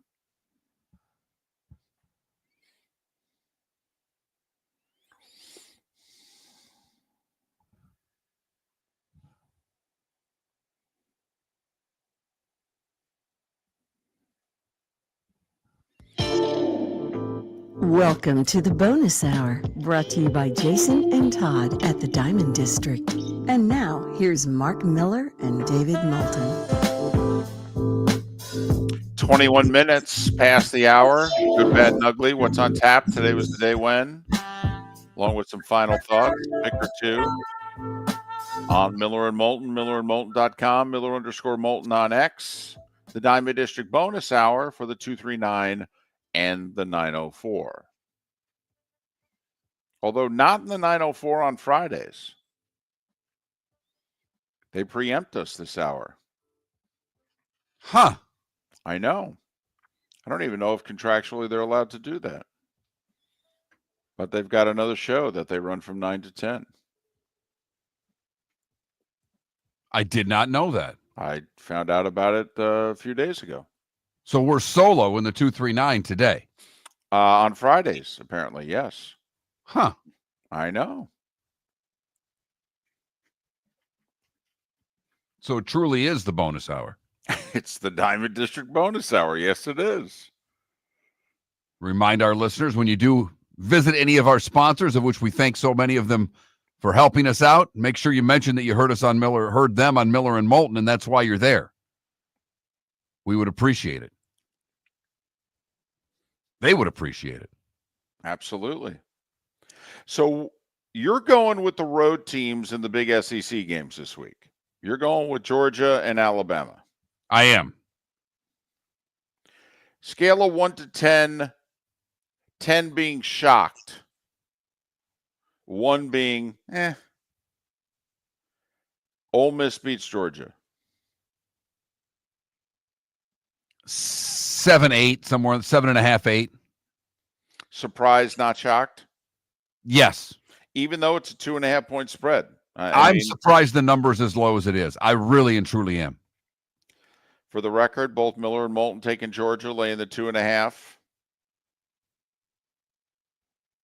at Ole Miss. Mark betting Alabama minus 2.5 at LSU. I didn't have the guts to bet it, but I'm picking LSU. Be a Saturday night in the Bayou. Alabama's done really well there. Thank you. That was the point I was going to make. I think they've won 5 of 6 there, something like that. The one loss, I believe, was to LSU in overtime 2 years ago when Brian Kelly went for 2 in overtime and converted. But yeah, like LSU's big wins against Alabama, 2011, 2019, they were both in Tuscaloosa. And I mean, it's not that the games aren't close. I mean, I can go through them off the top of my head. Overtime in 2008, LSU beat them in 2010. 2012 was the screen pass to Yeldon with a minute to play. The Alabama pulled out victory from the jaws of defeat. 2014, Alabama tied it with a late field goal, won it in overtime. The game you went to, 2016, scoreless going to the fourth quarter. I mean, it's not like these games are not tight. I mean, the only one that was a blowout was the 2020 Bama team just whacked on their way to the Natty, just whacked LSU in Baton Rouge. Devontae Smith with a monster game. Won them the Heisman, actually, the LSU game. But if you notice, that's a lot of Alabama wins. 2012, 2014, 2016, 2018, 2020. I mean, that's 5 in a row before losing in overtime 2 years ago. So after watching what A&M did to LSU with a quarterback that can run, I just wonder, sure, LSU is going to make adjustments. They're going to try to make sure that a quarterback doesn't beat them running the football. But this guy can throw it and run it well. And I just don't see LSU's defense being able to stop them. No, I think this could be Ravens-Bengals because I think Nussmeier could put 35 on the board too. I mean, if Georgia could light up Alabama's pass defense like that, and Vandy could light up Alabama's pass defense like that, you don't think LSU could? This could be that Kelly has to go for 2 again because he ain't getting stops with his defense either.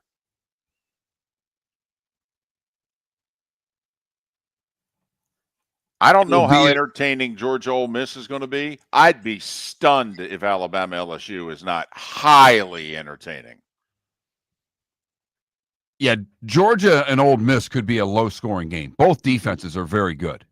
And as you pointed out, Kirby's done a pretty good job of being able to stop Lane Kiffin's offenses. So I could see this game being low 20s. And I think also we find out, Ole Miss got a lot of credit for the portal and that this is the most talented Ole Miss team since. And a lot of people thought it was the most talented Ole Miss team since the early 60s. Well, we find out Saturday just how much talent they have. They're going to have to go head-to-head with one of the top 3 teams in the country who's loaded depth-wise, even though they might not be as deep as they've been in recent years. I mean, this is where you find out how much of it was hype and how much of it was substance with Ole Miss. A must-win. They lose, no playoff. It's over. Same thing with LSU, Alabama. It's an elimination game. You lose, you're done. Georgia with a chance, in back-to-back weeks? I mean, would they eliminate Tennessee? No, because it would only be Tennessee's second loss. And they do have the win over Alabama, so in theory, they'd stay ahead of them from a tiebreaker standpoint. In theory. Mm-hmm.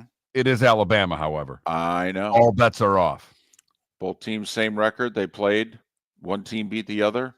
Doesn't that team have to be ranked ahead of the other? Yes. And everything but the college football committee's eyes, David.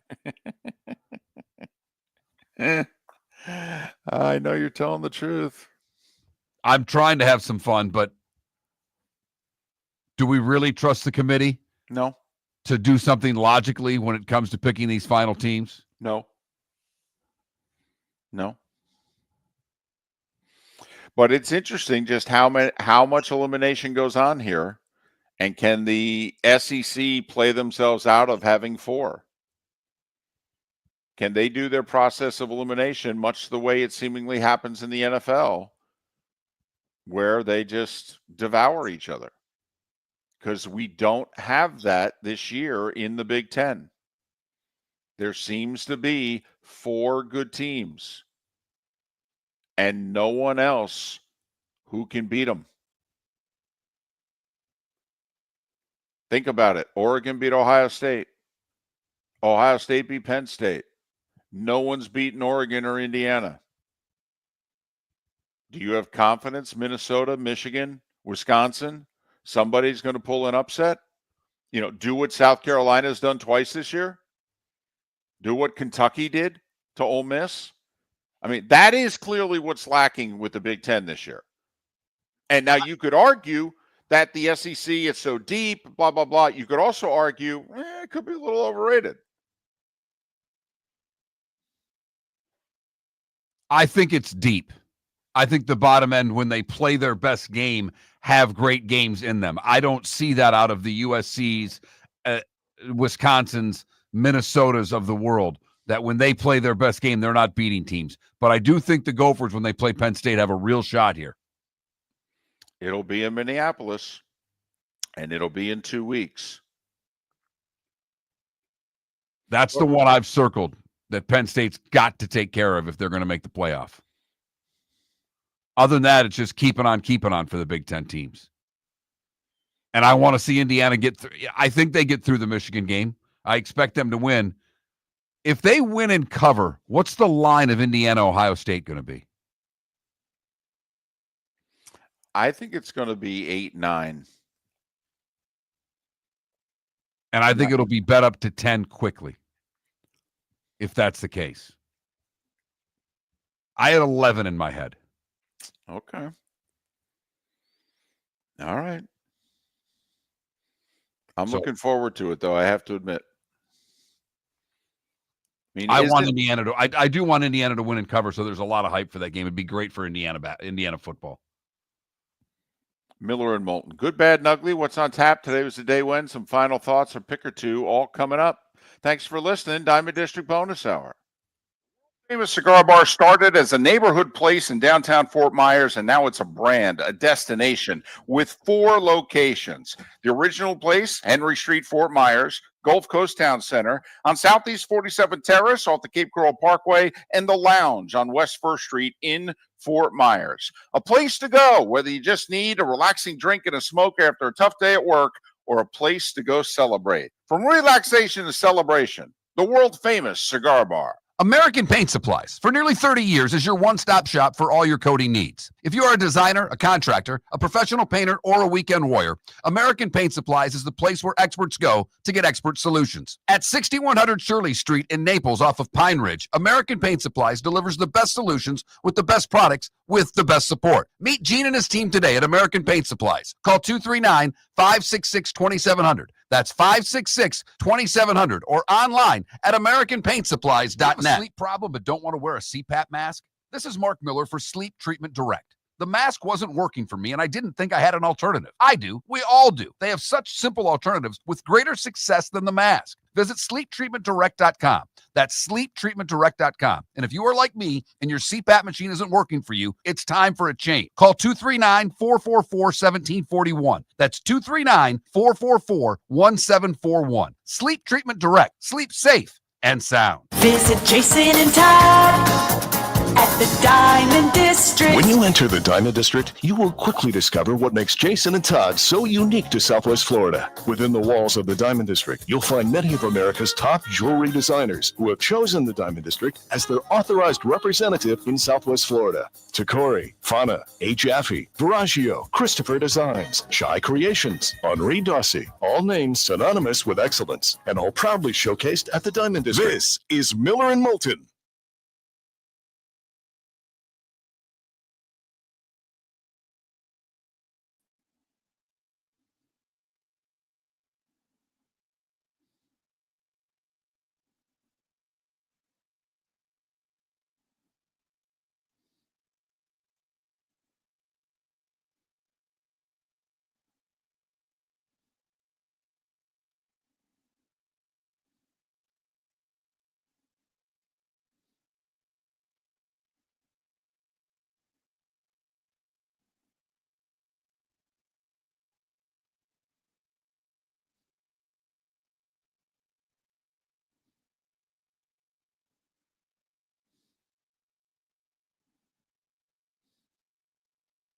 Yeah, phones are officially working. Oh, wow.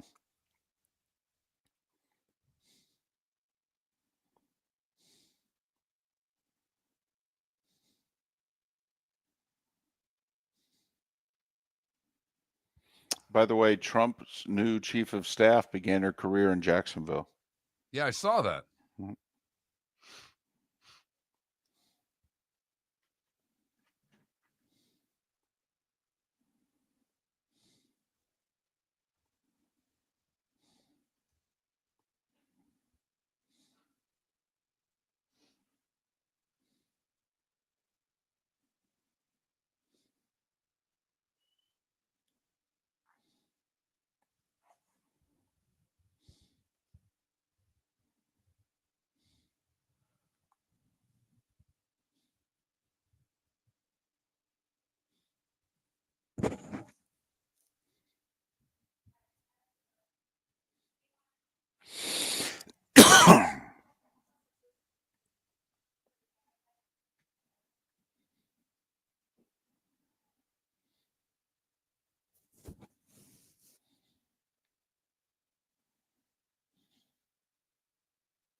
Welcome back to Miller and Moulton. Text the guys what's in your mind at 21,000. That's 21000. And now, here's David Moulton. Home stretch of the Diamond District bonus hour, final segment of the show and of the week. Thanks so much for being with us. We may expand our guest list next week. We've been without phones for a couple of weeks. We've only been able to have guests join us via computer link. But now that we have phones, there's a few guests that we haven't been able to have in the last few weeks that I think can join us. Well, it might be time for an NBA segment. Now, take it easy. Okay. I mean, there's no need to do that before Christmas, certainly not before Thanksgiving. So come on now. We've had very few hockey segments too. So, you know. I know. We're keeping our biases out of it. It's football season. You know what we talk about? Football. Right. Mm-hmm. It's that time again, nearing the end, but not quite there yet. Here's Mark Miller with Today Was the Day When. And occasionally someone throws a NASCAR segment at me. Yes, I do. Today we start in 1731. Benjamin Franklin opens the first library in the North American colonies, the Library Company of Philadelphia. 1864, Lincoln elected to a second term. Did not go as well for him as his first term. No, it did not. Montana admitted as the 41st state of the Union today in 1889. Grover Cleveland elected our 24th president today in 1892. Theodore Roosevelt elected today in 1904. FDR elected in 32. Ford Frick, who was the National League publicity director, is named the National League president today in 1934. I bring that up because he's who the broadcast part of the Hall of Fame is named after, and I did not know he was the publicity director before he was the National League president. Thought that was significant. If not just for you and I, David. And you might have already known that. JFK elected today in 1960, defeating Nixon. Today in 1966, Edward Brooke becomes the first African-American popularly elected to the U.S. Senate. George H.W. Bush defeats Dukakis today in 88. A little trivia for you in this segment, David. I'm guessing you're going to get this, and you probably think it's beneath you for me to ask. But the Tampa Bay Devil Rays named their first manager today in 1997. Who was it? Larry Rothschild? That's correct. Look at that. I thought it would be easy for you. I was fired up to try to stump you, but I thought that was too easy. Was that too easy? It's not that easy. I mean, I didn't think it was that. Larry Rothschild, for crying out loud. I don't think he managed another team. And President Trump was elected today in 2016, defeating Hillary Clinton. Bobby Bowden, Morley Safer, and Jerry Remy would have all celebrated birthdays today. Gordon Ramsay is 58, and Sam Bradford's 37, and very wealthy. Oh, my goodness. Man, did he play that right. And he was the last quarterback signed before the rookie pay scale was put into the league. So he got paid coming into the league and then just kept heisting teams for contracts the rest of the way. What did I miss, David? Well, it was a big day in 94. I'll never forget it. You know, I was a big Tim Russert fan. Russert went on the Today Show in the morning on this day 30 years ago. And I don't think it was Brian Gumbel. I think it was Matt Lauer and it was Katie Couric. And they said, so Tim, what should we expect today? And he said, I'm going to throw something out at you. Speaker of the House, Newt Gingrich. And they're like, come on. And I mean, you know, the Republicans would have had to flip like 3 dozen seats. Well, it happened 30 years ago today. And part of that revolution, Sonny Bono. elected to Congress 30 years ago today. Remember the great Letterman? He got the two of them to sing I Got You, Babe, again together. They hadn't done it in 20 years. Only he could have pulled that off. First off, just to get them to appear. I mean, they hadn't appeared together in 15 years. And then he gets them to sing. That was awesome. David, do you want to make a stab at what Sam Bradford's career NFL earnings were? Well, I thought his rookie contract was like $60 million. So I'm going to go like $1.25. That's a great guess, David. He earned $130 million during his NFL career.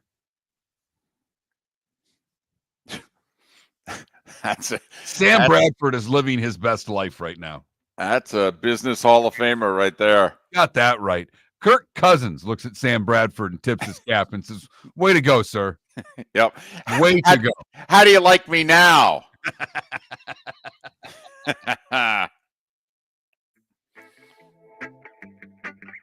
Time to see life a little bit differently. Here's Mark Miller with the good, the bad, and the ugly. What you got, Mark? We have a good that's also a follow-up. The kangaroo that escaped from the Florida enclosure while fleeing from a bear has safely been returned home 3 weeks later.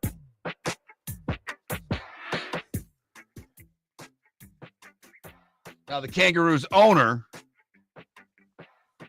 was hit with a couple of violations, but kangaroos are legal to keep as pets with a permit in Florida.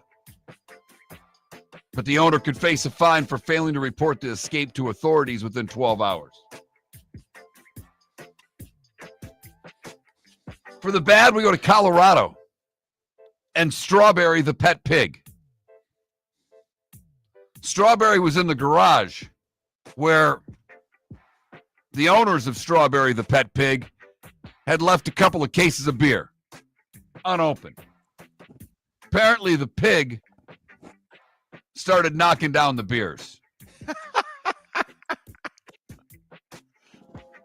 The owner, because the pig's friend is the duck, because of course the pig's friend is the duck. The duck started making a lot of noise, which prompted the owners of the pig to come outside and see that their pig was bombed. They took some video that made it to TikTok of the pig drunkenly walking after a case of assorted beers in the garage, but apparently good for the pig because the pig was up in the morning the next day as if nothing happened. Wow. Apparently right. Pig can hold its liquor. Exactly. Finally, the ugly. We go to South Carolina, where in Yemsami, South Carolina, residents are warned to keep their doors and windows locked after 43 monkeys escaped from a research facility.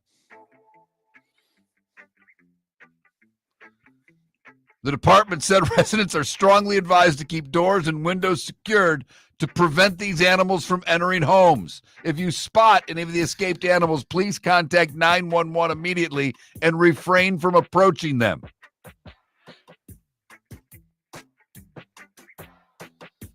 Apparently, all the monkeys were young females that had not been used for any testing and do not carry any disease. But the Alpha Genesis lab, which lost the monkeys, is now working on trying to entice them with food to bring them back home. And that is the good, the bad, and the ugly on today, Friday, November 8th, brought to you by the Cape Coral Police Department. Go to capecops.com. They are offering a $10,000 sign-on for new officers. They are also offering other jobs. They don't come with the $10,000 sign-on bonus. That's why they pretty much tell me to say, new officers, $10,000. That entices people to go to capecops.com. You mentioned NASCAR earlier. It is the season finale this Sunday at 3:00 on NBC. Whew. They're in Phoenix. Can't wait for that. I know. Ross Chastain, the defending champ. So we got 13 NBA games tonight. This is a huge pet peeve of mine. I know it is of you when it concerns hockey. But this is where, honestly, if you're the commissioner, I think you have to make a phone call. So Friday night's an ESPN double dip night. And, the lineup's fine. Meet Phoenix at Dallas.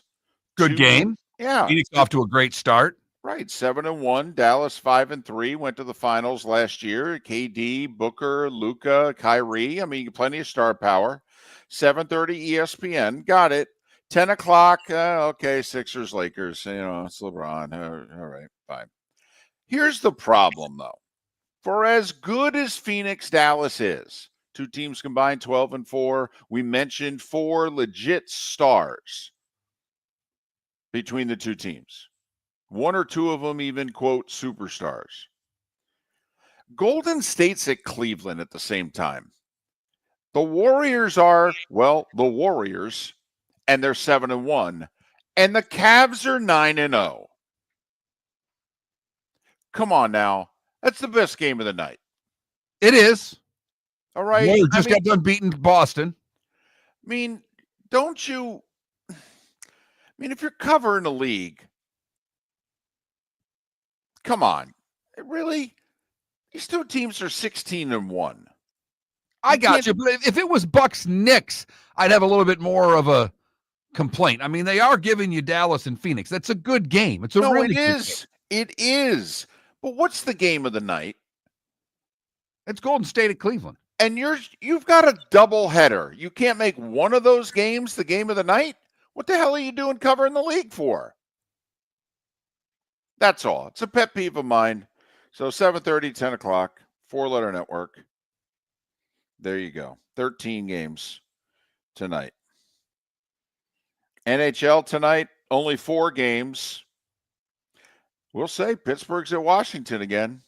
Penguins scuffling, and the Caps are 9-3, man. And Ovechkin's on fire. Yeah, Pittsburgh's reeling right now. Yeah. So Ovi trying to catch Gretzky this year. He's scoring so many goals in bunches. So there you have it. All the hockey's on ESPN Plus. All right. 4 college football games tonight. 4. Cal and Wake's at 8 on ACC Network. Iowa UCLA's at 9 o'clock, Big Fox. 9 o'clock ESPN2 is Rice and Memphis. Listen, if that doesn't interest you, maybe what's on ESPN2 at 7 o'clock will interest you. North Carolina at Kansas, college basketball. That's not a bad 7-9. North Carolina and Kansas? I mean, the Dean Smith, Roy Williams connections between the two legendary programs, 2 of the top 5 blue bloods of all time. First week of the college hoop season, they're playing one another. Kansas is a 7.5-point favorite in the game, for what it's worth. North Carolina struggled with Elon on Monday. They trailed with 7 minutes to go at home. And New Mexico, San Diego State, 10:30 on FS1 if you're a degenerate and you need to make up some of the money that you lost. So. FGCU on the road tonight taking on TCU. Texas Christian's a 17.5-point favorite in the game. Remember, FGCU home next week. They host St. Bonaventure on Wednesday. That's a nice game, folks. You might want to make sure you get out. Check them out. They're picked to finish middle of the pack in the A-Sun this year. It's all his guys. No excuses. Year 3. Middle of the pack's not getting it done. Well, I mean, it's a 1-bid league. I understand that, but you can finish middle of the pack if you have a good week in early March. All's forgiven. I got you, but it would be nice to have a home game or two in March and finish in the top 4, top 3. I would expect more out of them this year. But a new AD there now. He didn't hire this guy, so Yep. A lot of pressure on Coach Chambers this year to produce, and I don't think middle of the pack's producing. That's all I'm saying. Also, they need to get some people to come through the turnstiles. I mean, let's be honest. They need money. They need people to be interested in their programs again. The women's soccer team just suffered a heartbreaking loss in the ASUN semis last night. All right. They need to win to get people interested in them again in all sports. And they're not winning. And even the women's basketball team lost their first game of the year, which was unexpected. Blew a 9-point lead in the fourth. Yep. Don't worry. They'll be fine. Oh, they'll win the conference because that's what they do. Yeah. And it's proven that it doesn't matter if anything else happens because they're not going to get an at-large bid if they don't win the conference. No, and they're not going to get a good seeding no matter how gaudy their record is. They could be ranked. They still get an 11 or a 12 seed or even a 13. It's absurd. So there you have it. Miller and Moulton. Have a great rest of your Friday. Have a terrific weekend. How about we do this again on Monday, Miller and Moulton? We started our show 18 years ago and have been fired 3 times, but Miller and Moulton have never lived on the edge like we are now. We have our best morning ratings ever, are steadily adding affiliates, yet we only have a few sponsors. And if that doesn't change, we can't continue. But if you want to advertise on Miller and Moulton, reach out to one of us directly by texting sponsor to 21,000 or contact Mark on X at that Mark Miller or me at the David Moulton. You can save Miller and Moulton and make your business some serious money by texting 21,000 now. American Paint Supplies, for nearly 30 years, is your one-stop shop for all your coating needs. If you are a designer, a contractor, a professional painter, or a weekend warrior, American Paint Supplies is the place where experts go to get expert solutions. At 6100 Shirley Street in Naples off of Pine Ridge, American Paint Supplies delivers the best solutions with the best products with the best support. Meet Gene and his team today at American Paint Supplies. Call 239-566-2700. That's 566-2700 or online at AmericanPaintSupplies.net. Wine glasses never fall over until you get a brand new rug. Oh, no! Ketchup bottles act normal till you're wearing a new shirt. Oh, you kidding me? And rocks slide peacefully on the road till the day you get a brand new windshield. Then they fly up off the road and attack without mercy. That's why new windshields from Glass Doctor come with our windshield protection plan. Unlimited repairs and 1 replacement for 12 months. Don't just fix it, protect it. Glass Doctor, a neighborly company.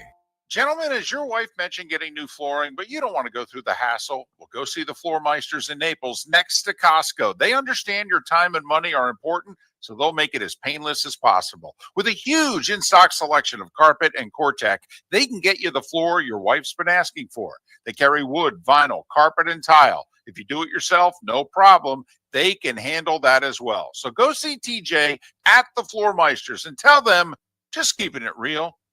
The Cape Coral Police Department is growing. They are currently looking for police officers and are offering a $10,000 signing bonus to newly hired officers. If you desire a career in law enforcement, or if you are already in law enforcement and thinking about making a move to a better agency, think Cape Coral Police Department. If you're looking for a police department that is committed to excellence, that invests in the highest level of training, state-of-the-art equipment, and some of the highest compensation in all of Southwest Florida, then the Cape Coral Police Department is for you. Visit capecops.com. That's capecops.com. Mark Miller for Molly Maid. Why Molly Maid, you ask? Trust. Moulton was a customer for 15 years. Affordability. Didn't I just say Moulton was a customer for 15 years? Worry-free services. Our professional house cleaners are fully insured and a 24-hour warranty. Call Molly Maids today at 239-774-5839. That's 239-774-5839 or online at mollymaid.com/FTMYERS. That's mollymaid.com/FTMYERS. This is Miller and Moulton.